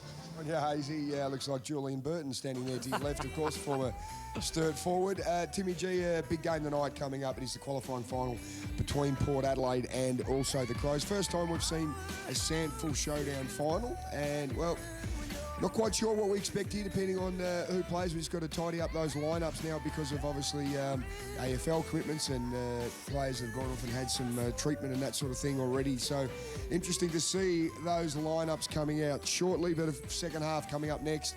It is the Double Blues trailing by 14 points against the Redlegs.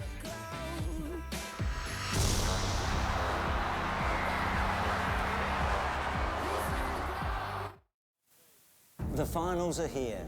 In the days ahead, new heroes will rise. And it starts with a sudden death showdown. Eagles and Bombers on Thursday night footy.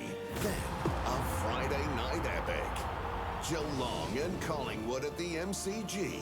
And a Saturday doubleheader. Giants and Bulldogs, then Lions and Tigers. Sensational! The finals begin Thursday on 7. Yes, it's all happening here on Channel 7 and Statewide Super. Again, a wonderful partner of the SANFL this year, supporting junior footy. And look at the youngsters out there enjoying themselves on the Adelaide Oval. Something for them to remember for a long time. And Andrew Hayes has got an up-and-coming superstar with him now.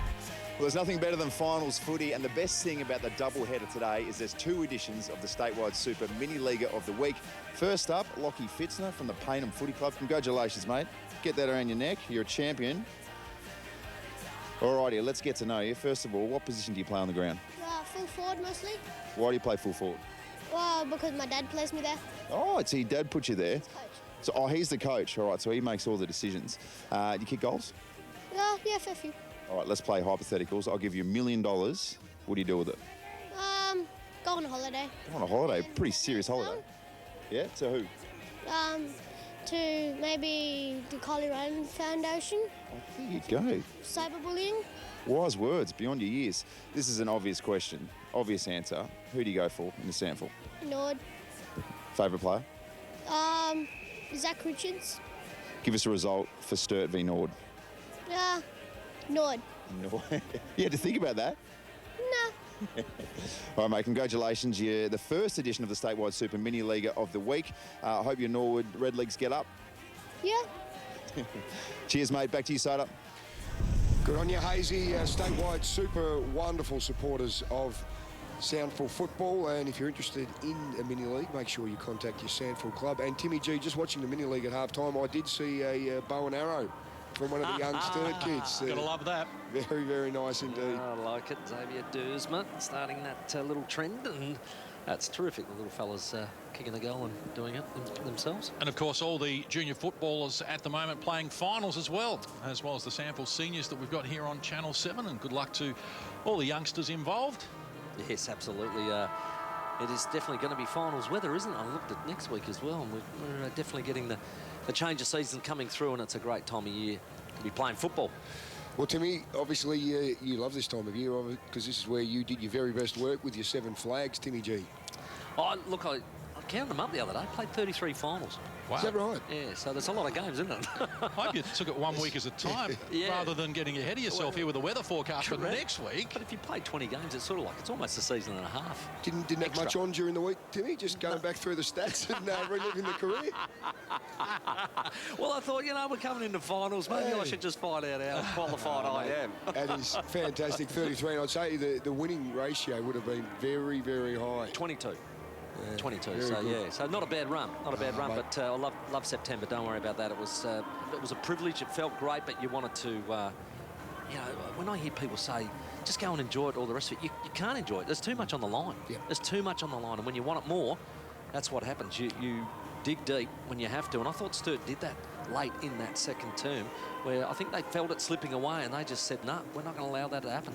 Well, both these clubs know exactly what it takes to win in September with the grand final. Of course, Norwood winning in 12, 13 and 14, and Sturt in 16 and 17. So over the last 7 years, they have shared 5 premierships, which is a remarkable run for both of them. And right now, Timmy, do you think who's going to get up here? How's this going to change this game? Because obviously Norwood had all the momentum for the first half of that second quarter, and then Sturt really worked their way back in. What are you expecting now? 10 minutes, I'll reckon we know who the winner is. I reckon 10 minutes of this third term we're going to know. Norwood, they'll want to get back that ascendancy that they absolutely lost late in that second term. And Sturt are going, well, we've got to continue the momentum that we had, and let's get early goals and cause some real damage. So if Norwood get on top in the first 10, I reckon they'll take it out. If they don't, I reckon we've got a real fight to the end. I think I'll maintain what I said pre-game, and that is that Sam Balderstone is the key here. 21 hit-outs he has at the moment. Sturt has 12 as a team with 4 different players.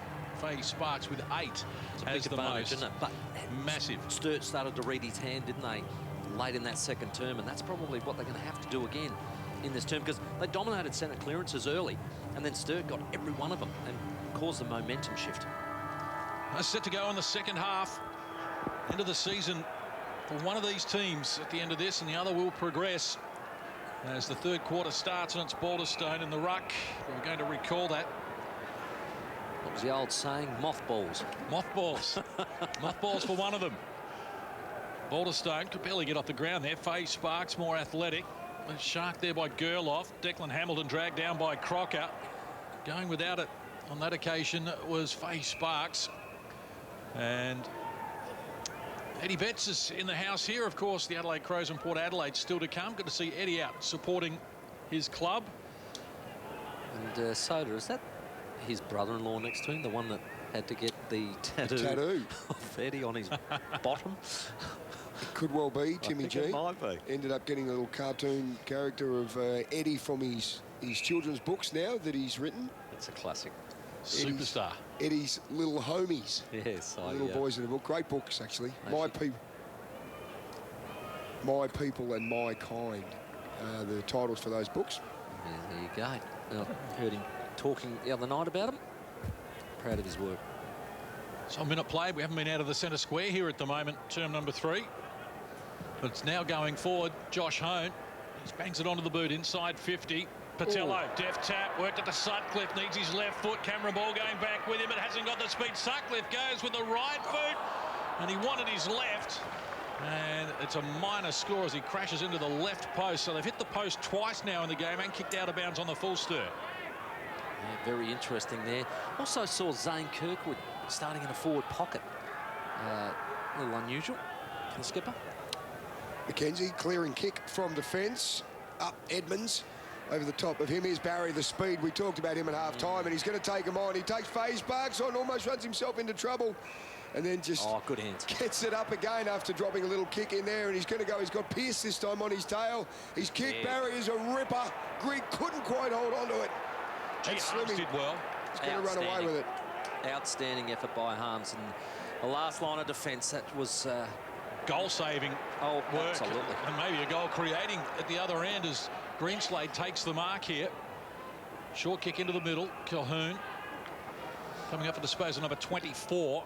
Not a lot to kick to, though, and is on the retreat here as he shares it back across the ground with Luke Edmonds. He likewise across the ground for Pearce. And again, they're playing keepings off, which is not their MO. Now the first gamer on debut, Joel Parker-Bors. Good distance with the kick. The accuracy left a little to be desired. The bounce favoured Patello. He's pinned on the boundary line, centering kick. Evans lurking dangerously. Giorgio at the back. Hone appeared to be held there. Umpire calls play on. And now we've got a stalemate, and the umpire's going to ask for the ball. I think Corey Bowen was right there, the umpire. Just have a look at this. That is holding on every day, isn't it?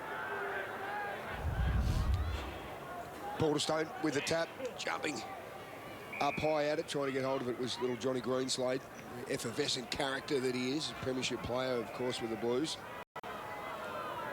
Patello and Balderstone, and there he just goes straight for the line, and the umpire, as Zane Kirkwood asks the question, says no. I don't want to repeat that, I don't think. Got away with one. I don't think they'll allow him to get away with two. So Patello going up against Balderstone. Just pushed him out of the way. Talia couldn't take it, gets another go at it. Colhoun drags him down. Little kick from Battersby as he works his way through. This could be the one for the Blues, and they're on again.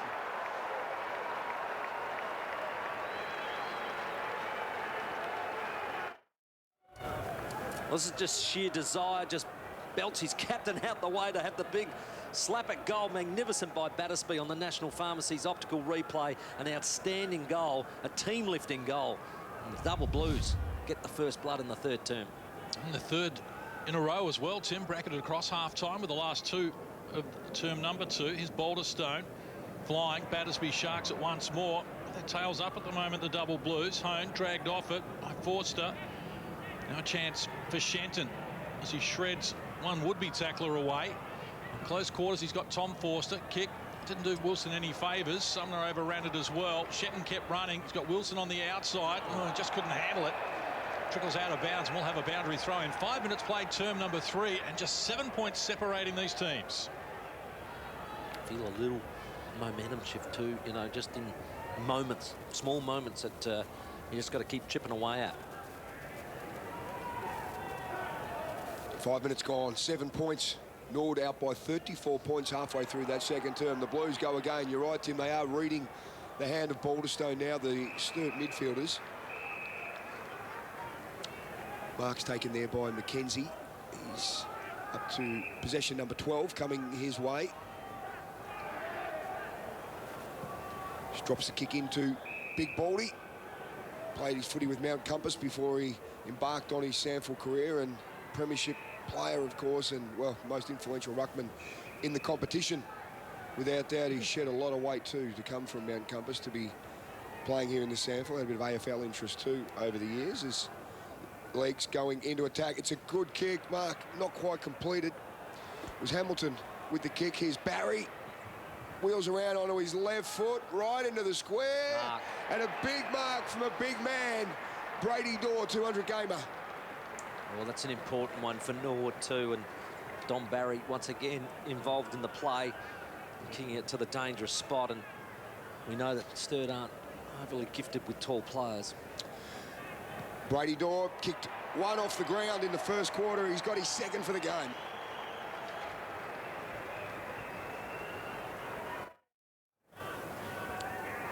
Dom Barry just swinging that ball into the square, and big Brady Dorr in front. Pretty tough to beat him from that angle. And he kicks a goal that gives Norwood a bit of breathing space.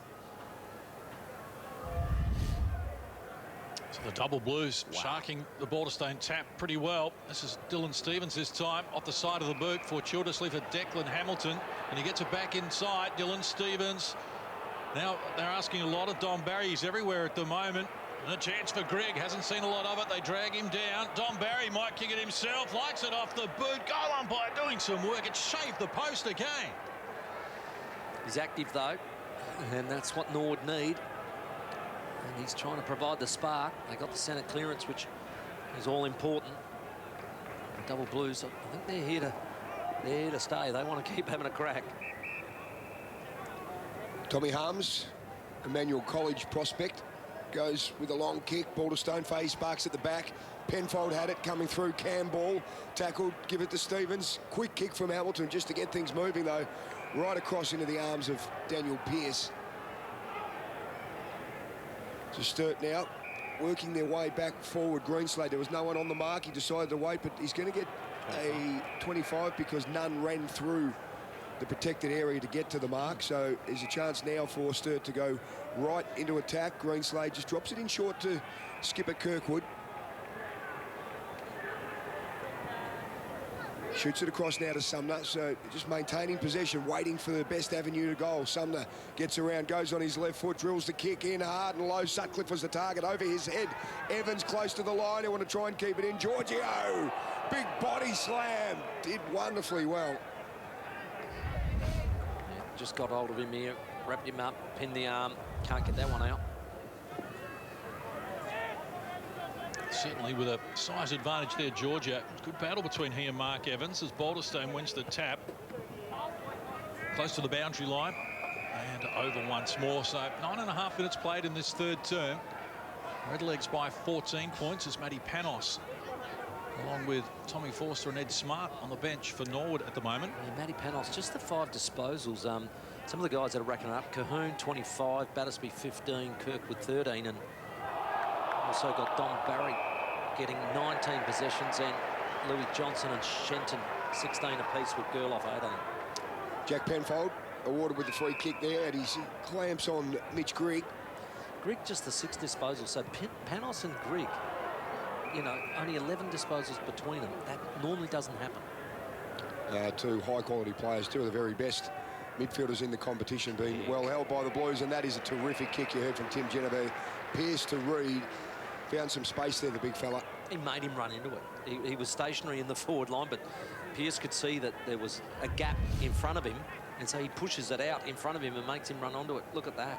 Magnificent kick. Showed some really good signs this year, Tom Reid. Spent some time at Geelong, and he was struck down with orthostatic intolerance, like a chronic fatigue-like situation. Also had deep vein thrombosis this year. And he's back now with a kick from 40 out.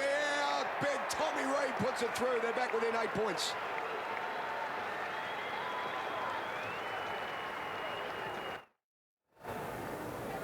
Beautiful delivery by Daniel Pearce, hits the target in Reid. Reid goes back the big man and just delivers for his team with a magnificent set shot goal. And he was quite inspired before he was interrupted by the runner. Only 4 goals this season, Tom Reid, 2 of them against the Redlegs. He wins the tap against Balderstone, who did the roving. Hands over, this is Panos, wobbles it forward, and out on the strong lead, Banton's taken the mark. Kick one from this distance. You've got Dorr in the goal square, but he unloads from the paint of 50 and got good purchase with the kick as well. How about the quick reply as Peter Banton comes up with his second?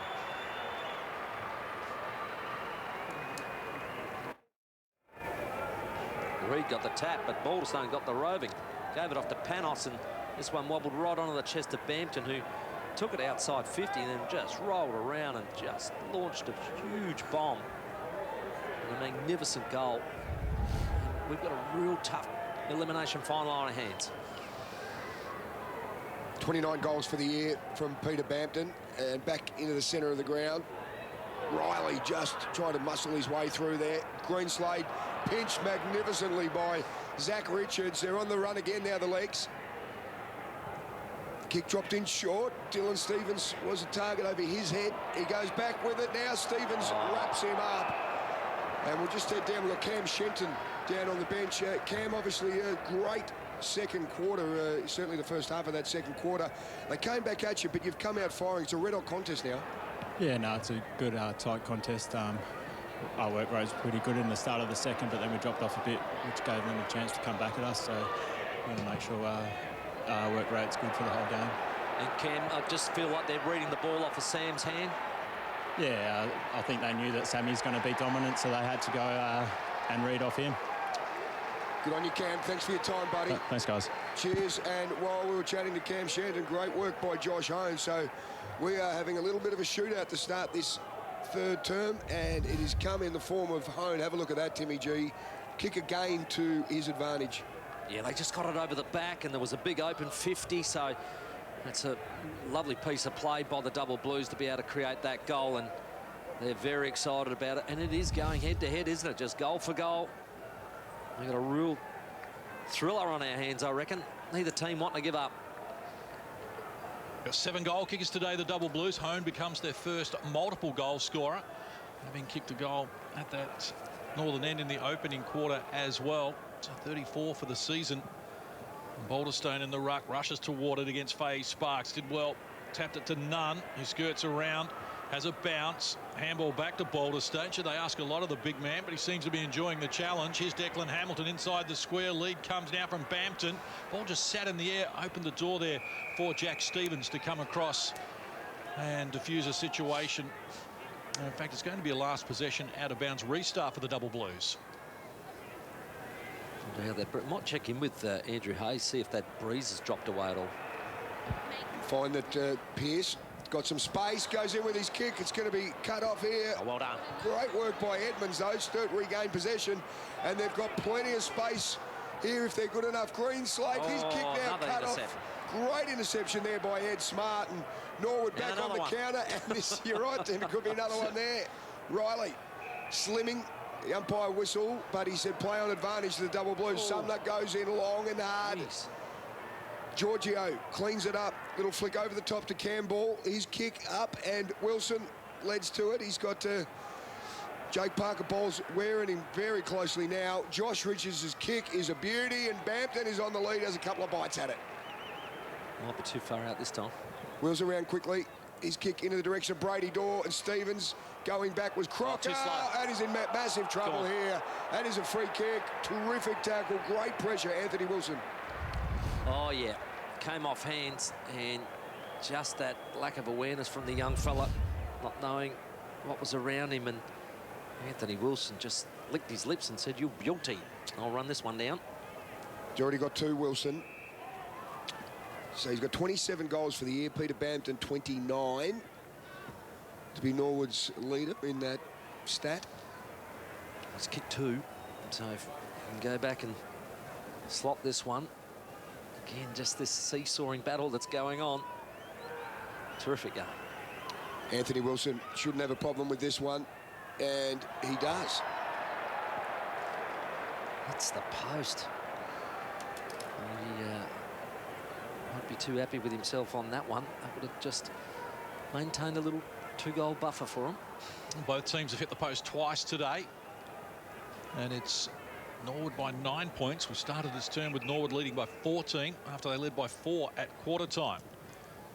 So from the restart, Kerry goes for distance on the outer side, caught behind McKenzie with a fist towards Slimming and the boundary line, and now over. We've got a chance to check in with some more team forward footy trivia for Tim Ginniver. Who was the last Sturt club champion to also win a best and fairest at another club? And there's some great names there. Zane Kirkwood, Ben Kane, Neil Craig, Damien Squire. The last Sturt club champion to win a a best and fairest at another club. So I'll let you think about that as Norwood push forward once more. Josh Richards around the body looking for Brady Dorr. That's some sort of grab. He wrestled his way around and then back to the front against a good defender in Jack Stevens and clutched it to his chest, and a chance now to go back and kick his second of the quarter and third for the game. Oh, that is an outstanding mark, isn't it? To be able to do a full 360, get your eye back on the ball and read it. Oh, magnificent. And I'd expect him not to miss this. He's an X-factor, Brady Dorr, and he likes it off the boot from dead in front. He gets the goal, and the Norwood lead is now 15 points. Well, 207 games worth of experience here. Magnificent diving mark after doing a 360 pirouette, and finishes the goal, which he knows is really important to his team's chances of winning. 3 goals for Brady Dorr now. We've got a red-hot contest just back and forward with the goals. It's been Sturt, Norwood, Sturt, Norwood, Sturt, Norwood. The past 6 goals. Balderstone gets the advantage of a pretty average bounce, slaps it into the direction of Panos, just paddles it forward. Stevens, girl off, gives it to Balderstone, and he's got some room and able to find Louis Johnston. Sells a little bit of candy, gets around onto his right from 55. Louis Johnston sends it all the way home.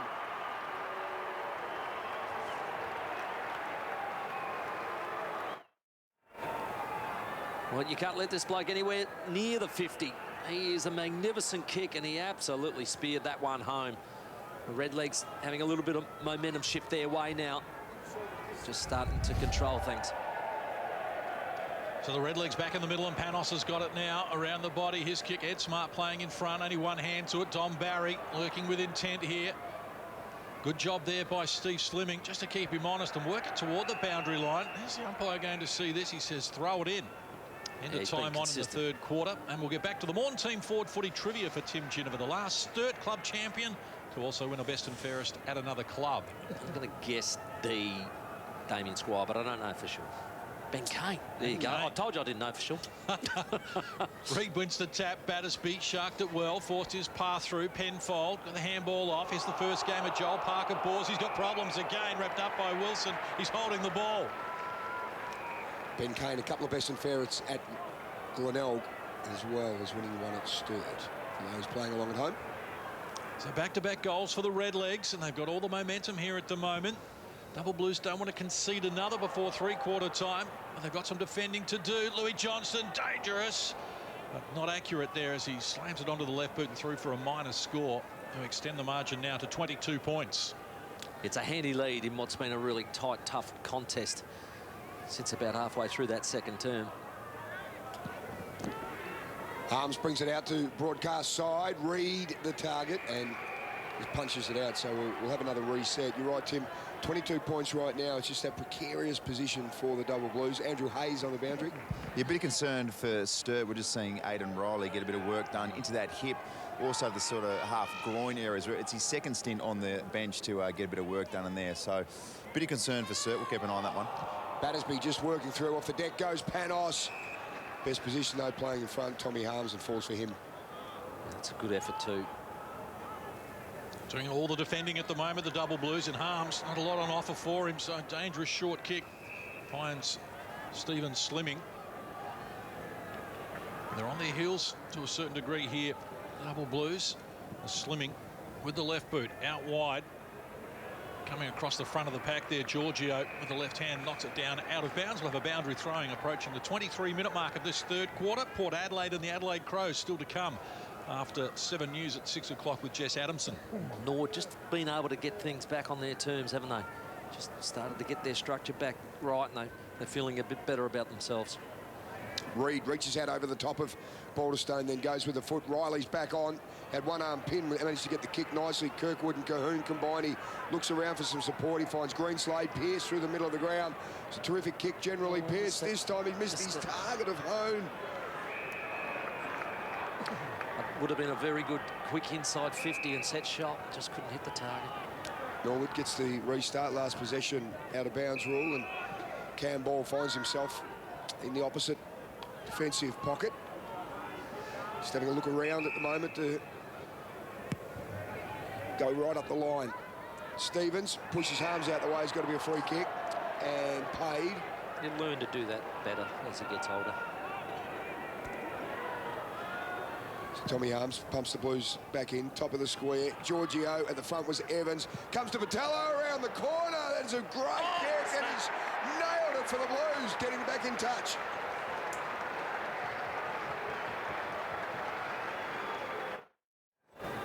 Well, just when you think Sturt might be slipping out of it, this is a magnificent snap goal. And well done, Evans, for the contest. And Patello just loved it at ground level. A terrific snap and goal. Doing a great job this season. 4 goals last week, was lively against Glenelg. 8th goal kicker today for the Double Blues. Margin at 16 points, heading toward three-quarter time. None. Hand pass. Louis Johnson. Oh, he tried to sidestep Kirkwood's tackle. He went high. And the bells are still ringing for Louis Johnston. I used to say in the old days, make him earn it. I think he did. Zach Richards. Short pass. And the Redlegs, Tom Forster on the retreat to Mackenzie. And that's a nice kick. Look at the super boot out to Shenton, who takes them on around one and another. Grits the teeth. His kick for Panos. Did well against Harms, and now he plays on as he wrestles his way free. Clever. Opens it up and finds Declan Hamilton. He wants to play on as well. That's terrific running football by the Redlegs, and it finishes in a goal for Dom Barry. That's going to be his second. Look at the strength of Panos here, just shoving it away. Drops it over the top. Hamilton, watch his quick give. And the run and speed and accuracy of Dom Barry having some sort of game for the Redlegs. Training run stuff for the Redlegs there. They're back out to a 22-point lead. Dom Barry gets his second. And look at that tap from Balderstone to Panos. He's really coming alive. We said he was a little quiet, but now he's igniting this side. The speed of Wilson up against Sumner. Got him close to the line. Well done, Sumner. Terrific job there. Andrew Hayes. Sturt big man Tom Reid has had plenty more attention on that finger. Looks like it dislocated again. So going forward, you'd hope there are no long-term ramifications on that one, but plenty of stress down here for the Sturt bench. 22-point lead in favour of the Redlegs. It's the biggest it's been since time on in the second quarter. They've really finished strongly here. They kicked 3 of the last 4 goals. Balderstone off the ground. Gerloff in traffic. Nice tackle, Henry Carey. Drags him down. We'll have a ball up here. 27.5 minutes played here in the third term. Balderstone front position. Tap further field by Matty Nunn. Henry Carey tracking it back toward the boundary line. Ed Smart helps him across the line as well. We'll have a boundary throw in. They've certainly grabbed that ascendancy once again. Every time we've said it, Sturt have then come back and kicked another goal. But they're playing some pretty good football at the moment, the Redlegs. Faye Sparks over the back, gets it to Cahoon. Jams it onto the boot. Disposal number 27 for him. Had 14 in the opening quarter and close to the boundary line. Sutcliffe doing his job, and likewise Michael Talia doing his job, as they're both happy to escort it over. Boundary throw in centre wing. Took over 28 minutes played here in the third quarter. Just getting our share of National Pharmacy's optical on the outer side there. Soda and I went in and got kitted up, didn't we? Yeah, I've got mine, picked mine up this week, Tim. I've had to finally get the specs done for the eyes. So National Pharmacy's obviously doing some beautiful stuff, and that is Aidan Riley. You look a little bit like Richard Gere with those glasses, I would have thought, Soda. Oh. Don't start that stuff, John Casey.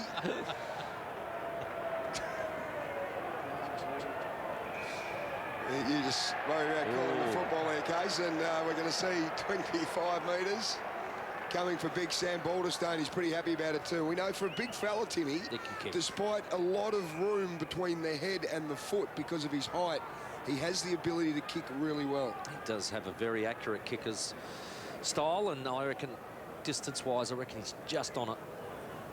I'll back him in. Here he goes, big Baldy from 40. This will really hurt quarter time, and still let off. So 23 points, still it's a tricky lead. One more for Norwood would make it really tough for Sturt. If Sturt get one back, there'll be a lot of momentum and I think a real buzz and confidence going into the break. Yeah, I'll need to pull it off pretty soon though, Sturt. Ticking away in time, ticking away, and opportunities go with it. At 31 minutes in the second quarter, we're approaching the 30-minute mark here of the third. Close to the boundary line. Panos really coming into his own. Neat kick finds Greg. Yes, Panos has, since we spoke about it, has had 5 disposals, and Greg, this will be his third for the term. It's not beyond him. He's got a spectacular repertoire, Mitch Grigg. That's why he's won a couple of McGarry medals. Was a leading goal kicker for Norwood last year with 35. And a goal kicker last week in the win over West Adelaide. Close to the boundary line. In fact, he's going to do the team thing. Lead on from Ed Smart. They caught them napping, and that's experience there from premiership players. Ed Smart snatches the mark, and he now has 35 metres to negotiate on a 45-degree angle. Looking for his first goal of the game. Goal kicker in both the games against Sturt in the minor round. And Ed Smart, one of the premiership players from 2014. He's pushed it across the face of goal. So they leave the door ajar for the Double Blues and extend the margin out to 24 points. Yeah, that they do, but I still believe Sturt going to be within 3. I reckon if they can get the last goal this term, I think she'll still be on. Katie Sparks, the 2 number 18s, along with Balderstone, competing in the air. Looking at contested possession count. Norwood just +4 at the moment, so Sturt right in the contest, but a 4-goal break, as you heard from Tim, is can be a very, very tough one. The Red Legs just edging in front of the clearances again, 32-30. Balderstone again, slap forward in the direction of Panos. He's been terrific this term, Matty Panos. High ball, running under it. Whistle goes before they get to the contest, and the free kick's going to go Double Blues way to Steve Slimming. Almost 32 minutes played here in the third term. Siren can't be too far away in an entertaining term. And Slimming out of the defensive 50 toward the boundary line. Now has scored it over once more. It's a long quarter, isn't it, John Casey? A lot of goals. A lot of goals. So it's understandable. And you have nearly a 10-goal quarter.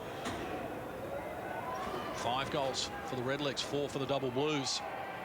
Mostly alternating his Cole Gerloff. Well, he's got goal on his mind as he drives forward. Front of the pack, Bampton. Brought it to ground. On a dangerous Wilson. Loves this situation. Works around the body. He's kicked a goal. That's going to be his third. And the Redlegs now enjoy a 30-point lead, closing in on 3-quarter time. They're going to be hard to stop from here.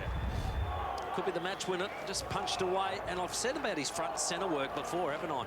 How well he gets there, the timing of it.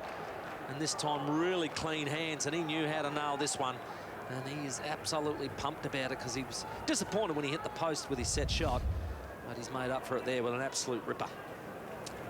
Well, Anthony Wilson within 1 goal of their club leader, Peter Bampton. He's kicked 3 today. Bampton has kicked 2, and geez, a terrific player, Tim. You talk about his work front and centre, combined with the speed that he has.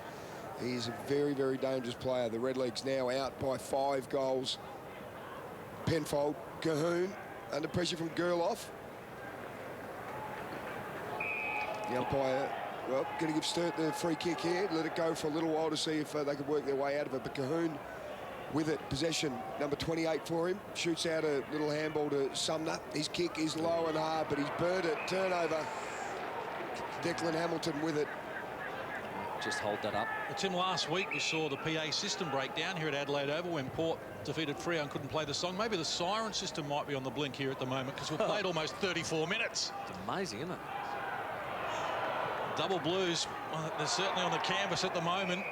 Down by 5 goals heading into the last quarter. It's going to take a big effort against Norwood, who have all the momentum. Georgia, he backed into the tackle there. Penfold wrapped him up. It's too high, according to the umpire. No, he fell into that. That's probably the only decision I haven't agreed with today.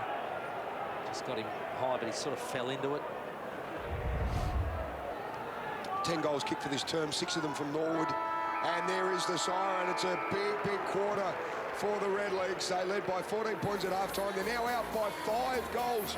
3-quarter time elimination final.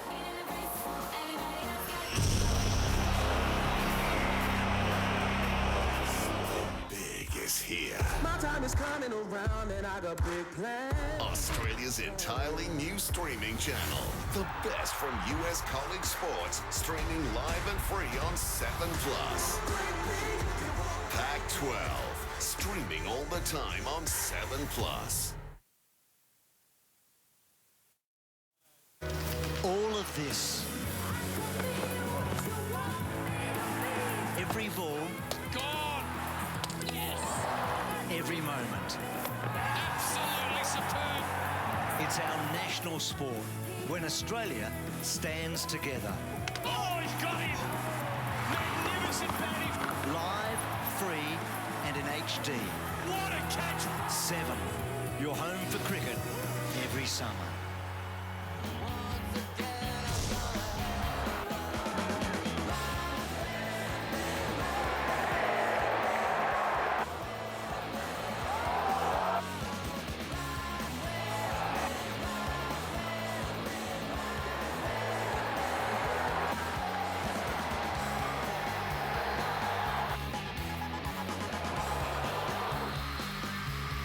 Well, the Redlegs have had a big third term. They added 6 goals to 4 and really broke the game open. They lead by 30 points here going into the final term. Sam Cahoon still racking them up. Cole Gerloff has been good. But look at the goals. Wilson has been fantastic with his speed. He's got 3. Dorr has 3. Bampton has 2. And Barry also has 2. So Norwood certainly in the box seat at the moment, Timmy G. And well, for a moment there early, we thought they were going back and forward with their goals, but they were just able to rip it apart. They were in the end, and I thought they got the terms back on their, the game back on their terms, and they were able to just control it late, and those 2 late goals really did the damage to Sturt on the scoreboard. Yeah, Don Barry and Wilson with those goals were super important. Let's head down now to Andrew Hayes. Thanks, Sada. Joined by Nathan Grimer. Nathan, take us through that quarter. So many stops and starts. Can you pinpoint why? Yeah, no, I thought we actually did well to arrest a bit of momentum and get ourselves back in the game. Both times we got it to under a kick or thereabouts. They were able to get critical centre bounces. Panos as a star really got on top. Disappointing the way the quarter panned out, but, you know, we've got 10 minutes of footy now to either determine if we can make a game of it or we'll fall away, and we'll take a few risks, obviously go up the middle a little bit more and roll the dice a bit, but we'll need a bit of luck. But credit to Norwood, they've really taken away our ball movement backward to centre, and we haven't been able to kick and mark the ball, so we'll see how we go. Best luck. Thanks, mate. Yeah, Nathan Guyman made a good point there. Matthew Panos, boy, his third quarter was fantastic. Tim, a little quiet in that first half, but gee, he was superb. Well, he was, and it was probably just late in that term. It was probably the difference between the two. He had 7 disposals after we said he'd been quiet, so he just absolutely went ballistic. He had the 4 clearances in that quarter to take him to 7 for the game. Underway in the final quarter of the elimination final. Sturt are going to have to come up with the biggest comeback in SANFL football in 3 years if they're to find a way home here and keep their season going. But it's the Redlegs forward. Ed Smart tracking it back on the ground. Sturt desperate at the moment. They cannot afford to concede another major here. And the umpire comes in and says, I'll have it. Double Blues have kicked the first goal in 2 of the quarters, but Don Barry's got it quickly here onto the left boot. It's to the near side and a minor score, but he's all smiles as the margin extended down to 31 points, and Harms running out of fullback to try and get something happening for the Double Blues. Patello is the target. Big punch over the back from Giorgio. Patello onto it. It was Shenton actually with a big punch, but free kicks going Norwood's way. Greg long into the square and just a little inaccurate. Yeah, look, I think he might have been looking for Brady Dorr then, Mitch. So I think in future, just go straight over the heads, mate. Kick the goal because you can. Harms, not a lot on offer for him. Again, the distance to the outer side. And the good grab out there, Battersby did that well. Hit the ground running. His kick's a good one, and it finds Patello in the middle of the ground. Short kick around the corner. This is Pearce. Unprotected goal square at the moment, so he drives for distance. McKenzie well positioned. Oh, gee, he did that well. Going back with a flight of the ball, took an excellent mark. He's been very good for Norwood back there. Not just today, but all season. He had a great year, McKenzie. And the Redlegs out of trouble, and Balderstone with it. Defensive side of centre wing, grandstand side here. 90 seconds done in the final term. And given the hurry up now, and Balderstone off a step. High ball. Grigg will fly here. Pushed out by Patello, who takes the mark, but he's given away the free kick. Yeah, they saw it. I think everyone saw it, Tim. Yeah, she was obvious. not discreet at all there, Patello. So this is Mitch Grigg. Centre wing looks up. Half forward, then goes in low and hard. Burns the kick. Sundler overruns it. Richards, this is Josh. His kick is going to fall right into the path of Crocker. Streaming out of defence. Lowers the eyes and finds Battersby. He's had a good day, Battersby, with his 7 clearances. That, not ideal, of course. None. Shoots it back to Josh Richards. Kick down the line, and the big fly from Panos. And we heard Nathan Grimes say Panos is a star when he was interviewed at 3/4 time, and he is absolutely spot on. Yeah, well, he's pushed forward now, and you can see how tall he is, and when he reaches right up, pretty hard to stop. Terrific mark. When he got drafted to the Western Bulldogs, he did go as a forward, and then when they brought him back to Norwood, they used him as a big-body midfielder, and worked all right. Very good. Jack Odie medalist, and his kick is steered through the middle. The Redlegs out by 38 points.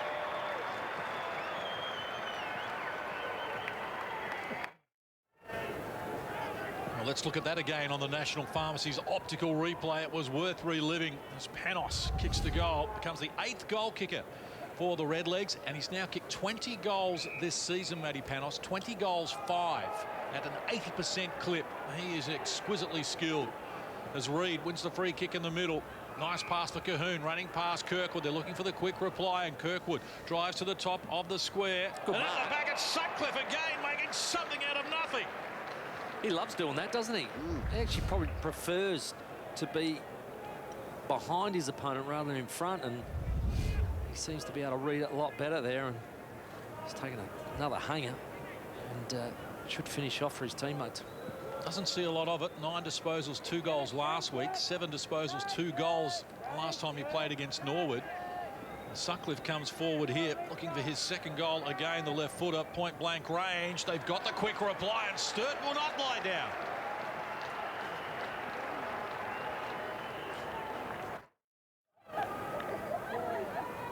That's an absolute screamer. A beauty from Sutcliffe from behind. Steps over his opponent, goes back and nails the goal.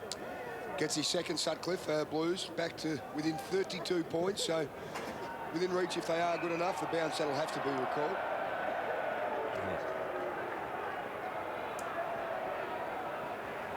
Coming up after this match, we'll be going straight to 7 News with Jess Adamson, and we'll be back here at 7 o'clock for the qualifying final. Crows versus Port Adelaide, finishing 2nd, 3rd on the ladder. These teams obviously 4th and 5th, and Glenelg with the minor premiership having a week off as Richards blazes away out the centre of the ground.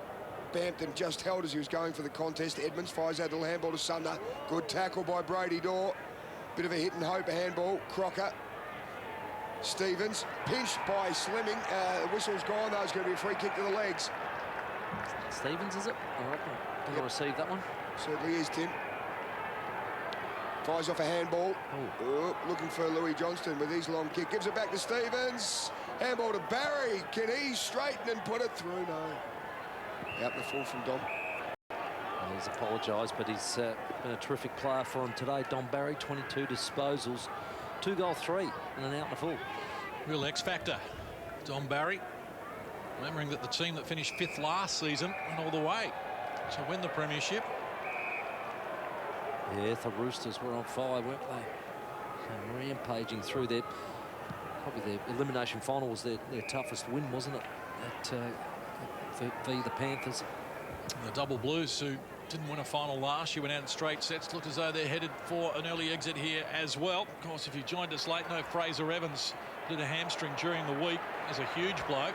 And Jack Stevens playing his last game for the team, if this is mothballs for them. Bampton wouldn't sit for him, but eventually it does. Hand pass for Nunn. He brings it inboard. Here's Dom Barry again. Sturt starting to look a little fatigued at the moment. The run of Norwood creating dramas for them. It's a 32-point lead. Stevens, the teenager, youngest out there with an 18-year-old. And it was great as he worked it out wide to find Josh Richards, who's going inboard a little and finds Boulderstone. Just had to duck back to take that mark. Now, Sam missed the last set shot, and I said I'll back him in. So here's your 2nd opportunity, Sam, to attune and make me look more like an expert, please. He's dominated Sturt in the 2 games this season. 34 hitouts when they most recently played round 16 and 2 goals, and 47 hitouts when they played back in round 3. And Boulderstone not happy with himself there as he shakes his fist straight off the boot. Knew it was to the near side and a minor score, but it extends the margin out to 33 points. 8 and a bit minutes played in the final term. Yeah, he's let me down, hasn't he? Harms brings the ball back in. Fly from Patello over teammate and Reed. Comes to Greenslade. He's got some space. Has a bounce. Little kick is a good one too. He's got Sutcliffe a long way from home. He's been pretty dynamic in the air today. Sutcliffe finds Crocker. And his kick is a good one too. Perfect. Into the space of Greenslade. Perfect kick that was, wasn't it? And well done, Greenslade. He just kept running, didn't he? He started that play at half back. And Sturt's foot skills were terrific on all 3 occasions. Johnny Greenslade with a chance now to get Sturt within 27 points. They need a couple of quick ones if they are any chance. Norwood 14-14, 98. So you can see that almost at 100 points, Norwood and Sturt, well, they're averaging 66 points a game. They're sitting at 65 at the moment, and lack of firepower has probably been their Achilles heel this season. But a chance for Johnny Greenslade to put it through and try and keep them in touch for the Blues.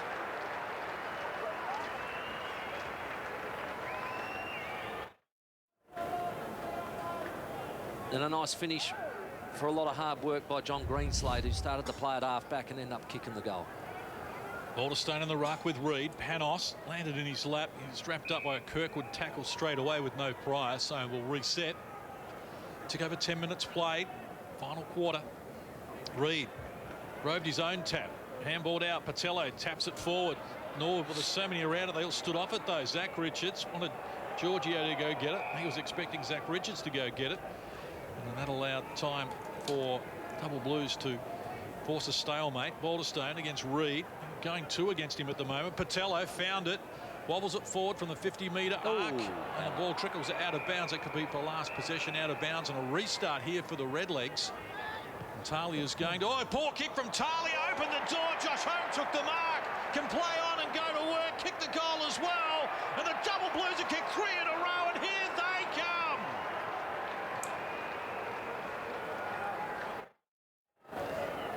Well, here's the tragic error, cross goal. Terrific mark by Hone, casually puts it through. I said the Double Blues won't turn their toes up. Well, they're having a red-hot crack, 3 in a row. They still think that they're a chance. Fighting to keep their season alive, the Double Blues, as Panos gets the clearance to stop the rot for Norwood. Comes out to Dylan Stevens. He's got to get around Carey. Does that with absolute ease. Has a bounce on the left foot. The teenager finishes superbly for the legs. Wow. I tell you what, I know you said there's a bit of interest there. If that doesn't get everybody's eyebrows raised, I'll go, hey, that was magnificent the way he ran around the opponent, got steady back on the left. I said before the game, he has a lot of poise. And this was just a real good example of it. No panic and understanding that, you know, you've just had 3 kicked against you. This is pretty important. He just ripped it out. Terrific goal. 8 for the season at 73% conversion for Dylan Stevens. Best player last week in the win against West Adelaide with 22 disposals and 2 goals. In the best players when these teams clashed in round 16 as well. 25 disposals and 6 clearances. 2-time All-Australian. That's what a top 10 draft pick looks like. So they steady the ship here, the Redlegs, but Kirkwood, he's happy to bustle it forward once more for the Double Blues. His kick's going to drop short, though, playing in front. Talia couldn't complete the mark. Good pressure provided there by Fay. Sparks on Kirkwood. Kept coming, drew high contact. He's got a free kick, but beyond his range, I suspect. I'm with you there, but the work rate was outstanding from the centre of the ground, just to keep working inside 50. We'll try and hit a target inside 50. Lead comes now and charging out Sutcliffe. Got good separation there against Mackenzie. Just caught them napping. And Sutcliffe can go back here and have a good look at his 3rd goal and 2nd of the term. He's got to thread a needle, doesn't he?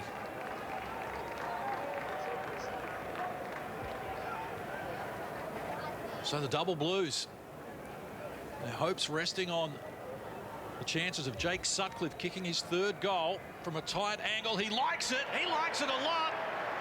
And the Double Blues come once more. Tell you what, it's been a terrific elimination final, hasn't it? Really entertaining. Sturt, like I said, just will not give in, even though Norwood have looked the better team and have had multiple options at goal at 15-14.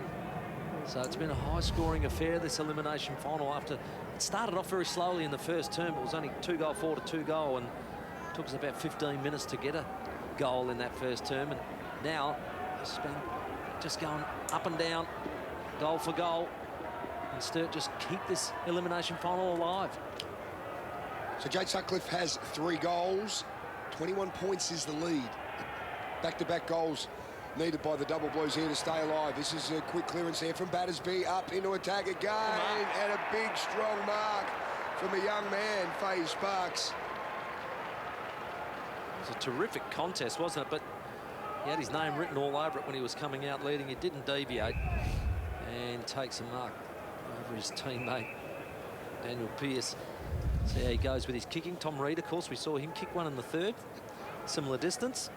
Maybe he can replicate his fellow teammate. 3-3, he's kicked for the year. Doing a lot of work in the ruck with Tom Reed, the young man. From 40 out, 45-degree angle to keep Sturt in the contest, just pushes it across, but it's through. No, he's got it. Well, the Blues are right in it again. It just nipped back. It was like a very, very late in-swinger. So an absolute cracker. And as I said, he could replicate his teammate, Big Tom Reed, in the third term, and he's done that. Put it out left. Watch it dip back just inside the post. Beautiful goal. And like I said, the Double Blues just keep knocking. They just won't go away. And it's back to a 15-point margin. Ken Hinkley and the Port Adelaide crew on hand there, having a look at this. As you can see, 7 inside 50s for Sturt this quarter for 5 goals. They've got 10 goal kickers here. And after being down by 38 points when Panos kicked the first goal of this quarter, they've cut it to 15. And the Norwood fans are just getting a little nervous. Well, they would, because Sturt had this sort of momentum in that second term when they come at him. Oh, stolen. Brilliant, Sam Cahoon. Drives forward. Looking for a free kick, the Double Blues. They've got it on their terms at the moment. Kick around the body came from Pearce, high to the top of the square. They've got some defending to do here, the Redlegs. Giorgio looking a little nervous, dragged down. Can't get the ball out of there. The umpire comes in and will bowl it up at the top of the square, approaching the 17-minute mark. And look how nervous Jared Cotton, the coach of Norwood, is. Well, I reckon 3-4 times Norwood would have thought they had this game. Patello wins the tap down. Cluster of Norwood players around it. Here's Talia, last line of defence, just hacking it out of there. Crocker floats back with the fly to the ball, takes a good grab. They are coming. They've got to get movement inside 50. They're all pretty stagnant. Sturt players just standing there. Crocker, high ball, big pack developed. Oh, he got a player. Up into the night sky and took a massive grab. It's a free kick push. Where's the theatre? Oh, free kick to Balderstone, and look at Sutcliffe. He's sucking in the oxygen because he almost needed a mask. He was up that high. Where's the free kick? I didn't see it. Oh, he's a bit crook too. I think that hurt him. He's in big trouble at the moment now, Sutcliffe. Well, that won't work well for Sturt, though. They need him. Dorr goes with it as a grab, flicks it over, looking for Cole Gerloff under pressure there. And the umpire is going to come in here and throw it up here on the half-forward line for the Double Blues. Pretty important here. The stoppages, every stoppage is vital. Look at the intensity that Sturt have lifted. They want this. Cahoon close to the line, Battersby, and it's taken over. So 18 minutes gone, 15 points the Redlegs lead by. They were out by 30 at three-quarter time. I'll tell you what, I might have another sort of 30-minute quarter, so there's about 12 minutes they've got to do it in. And the Redlegs, they probably only need one more goal. Cahoon with 30 disposals, had 14 in the opening term. Smart, hand pass from Smart. Got it to Louis There it Johnston. Now to the advantage of Dylan Stevens, the 18-year-old youngest player out there today. He found some space. His kick's a good one as well. Gee, he read that well. They played on as well. Here's the danger man, Dom Barry, racing into the open goal for his third. He says yes, sir. Well, the game just keeps delivering, doesn't it? And Dom Barry, I tell you, Dylan Stevens, what a player. I don't think he'll be in red and blue next year unless he gets drafted to the Demons. He is a very good player and good ball sense, awareness. Got a Dom Barry, and Dom Barry just ran into an open goal and finished his third. So great work by Dom Barry with his 3 goals. Puts the lead back out to 21 points. Just about into time on here. It's been a terrific contest between these two sides as Balderstone goes off the deck. Panos tackled by Kirkwood, and Panos been a star in this second half. Balderstone slaps it forward. Smart coming out, and he's got to piggyback with Crocker. Harms to Cahoon. Quick kick down top of the square, looking for Riley. He's got Giorgio right over the top of him. No free kicks at the umpire. Here goes Sutcliffe.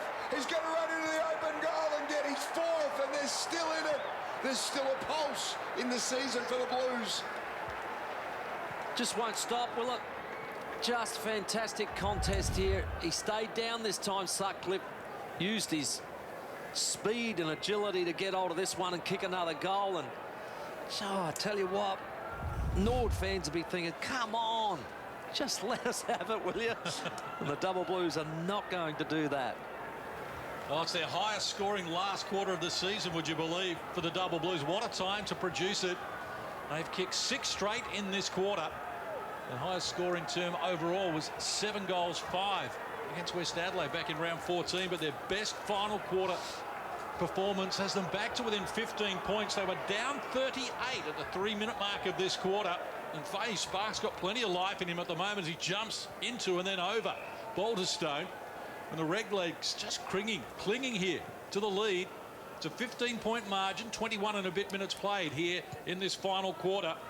Mothballs for the loser, a winner to move forward next week and face the loser of the upcoming game between Port Adelaide and the Adelaide Crows.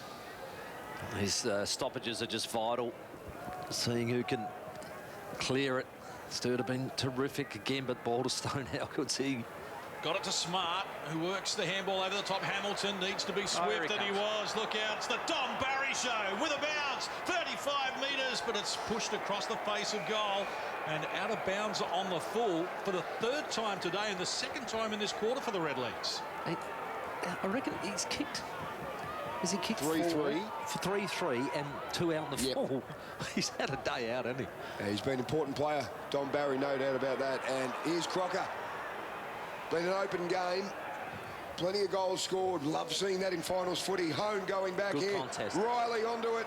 Flicks out a little handball to Daniel Pearce from 50. He goes long. There's an open goal square, but it's off target. It's a bummer, that one, for the Double Blues fans. He's normally a fairly accurate kick. Just couldn't swing that one back around. 30 scoring shots to 21 in favour of Norwood. They're still not over the line here as we approach the 23-minute mark of the final quarter. McKenzie tries for distance up toward the defensive side of centre wing. Balderstone stands his ground. Faye sparks in over the back, brings it to ground. Strong tackle from Mark Evans. Looked a little high from that angle. The umpire comes in and says, I'll have it. They've kicked 3 of the last 4 goals here, the Double Blues. This has been a terrific fight back from them. Patello slaps it forward. Greenslade got it back to him. He's trying to muscle it forward. Evans! Oh, he climbed high there. Couldn't complete the mark. Shenton under pressure. Wrapped up simultaneously by Riley. And again, a cluster of players around the ball. And the umpire will come in. It's a fierce tackle on Riley. You wouldn't want to be sitting under a ball like poor old Giorgio was there. Nasty setup. Balderstone face sparks. Quick kick comes from Kirkwood. And here goes Sutcliffe again. Can he get it in? No, he's put it out on the full. Well, this game has got a bit of everything in it. Sutcliffe and Barry. Oh, it's either end, isn't it? Quite amazing. And a terrific game, terrific contest. When you just felt like it was slipping away from Sturt, they've just fought back and fought back on sheer desire. And the Redlegs are being made to earn this elimination final. That's 5 out of bounds on the full in the game. 4 posters between the two teams. A tick over 24 minutes played, and 14 is the margin. Oh, Johnson again, drives for distance, ball to Stone. Oh, well done. Faye Sparks read it better, wrapped up by Dylan Stevens though. And had a struggle to get rid of the ball. The umpire says, I'll have it. What a way to kick off the SANFL Statewide Super League final series. We've got 4 weekends of this to look forward to. Awesome. And the Redlegs cling to the lead at the moment as Battersby comes in over the top. Another stalemate developing here. Free kick count in the game, Norwood 20, Sturt 18. They invariably even out.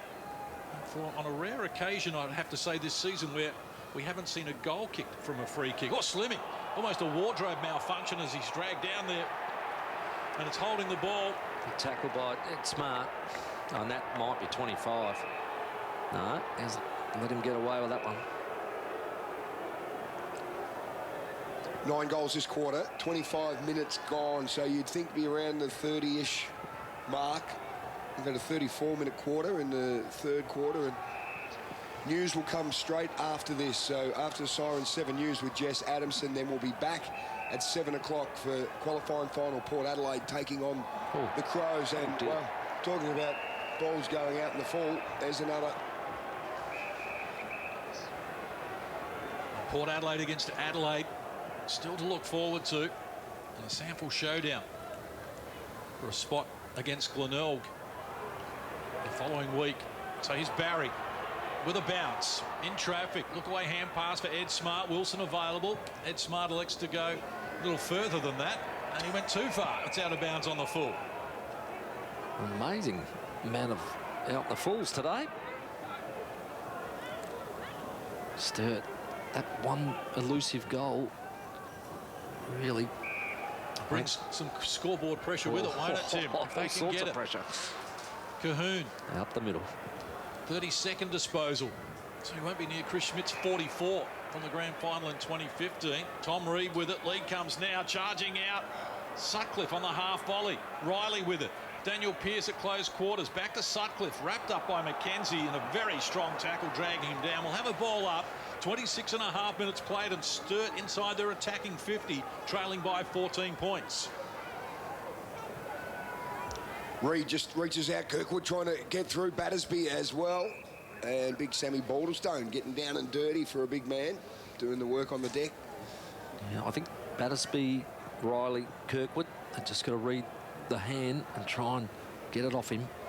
So 48 hit out for Big Baldy. Up from Pearce, Sutcliffe, just all over the top of Talia, who kills the ball over the line. Just hanging on though, Nord, aren't they? You don't feel like they're having any front half football. Sturt, they just continue to pepper. They need 3 goals, the Double Blues, and they've probably got 3 or 4 minutes to get them. Ball straight over the top. Hone, big clash with Gerloff. Tap down, Evans, little handball. Oh, Smart picked it up beautifully. Looking for Panos. Cahoon going in there. Panos with it. Handball just missed Gerloff. Battersby down on the deck. They're working hard. Cahoon trying to bring it out and extract it from there, but Norwood are going to end up with another stalemate here. They're going to like this sort of footy. Almost 28 minutes played. Desperate for a goal here, the Double Blues, but it's Norwood. They get the ball forward. High one it is. Brady Dorr trying to slap it to advantage. Slimming, dragged down by Dorr. Norwood will be happy with that. They'll be happy with that. Got a big open forward 50, Norwood, so from a stoppage here, they could get inside and have a crack. Barry flicks out a handball. Johnston gets it back from himself. Into 50 again, they go forward. Hands up for Grigg. Crocker taps it forward cleverly. Into the track of Cahoon, gives it back to Crocker. He's got Wilson bearing down on him to kick up. Faye Sparks got himself in best position, couldn't complete the mark.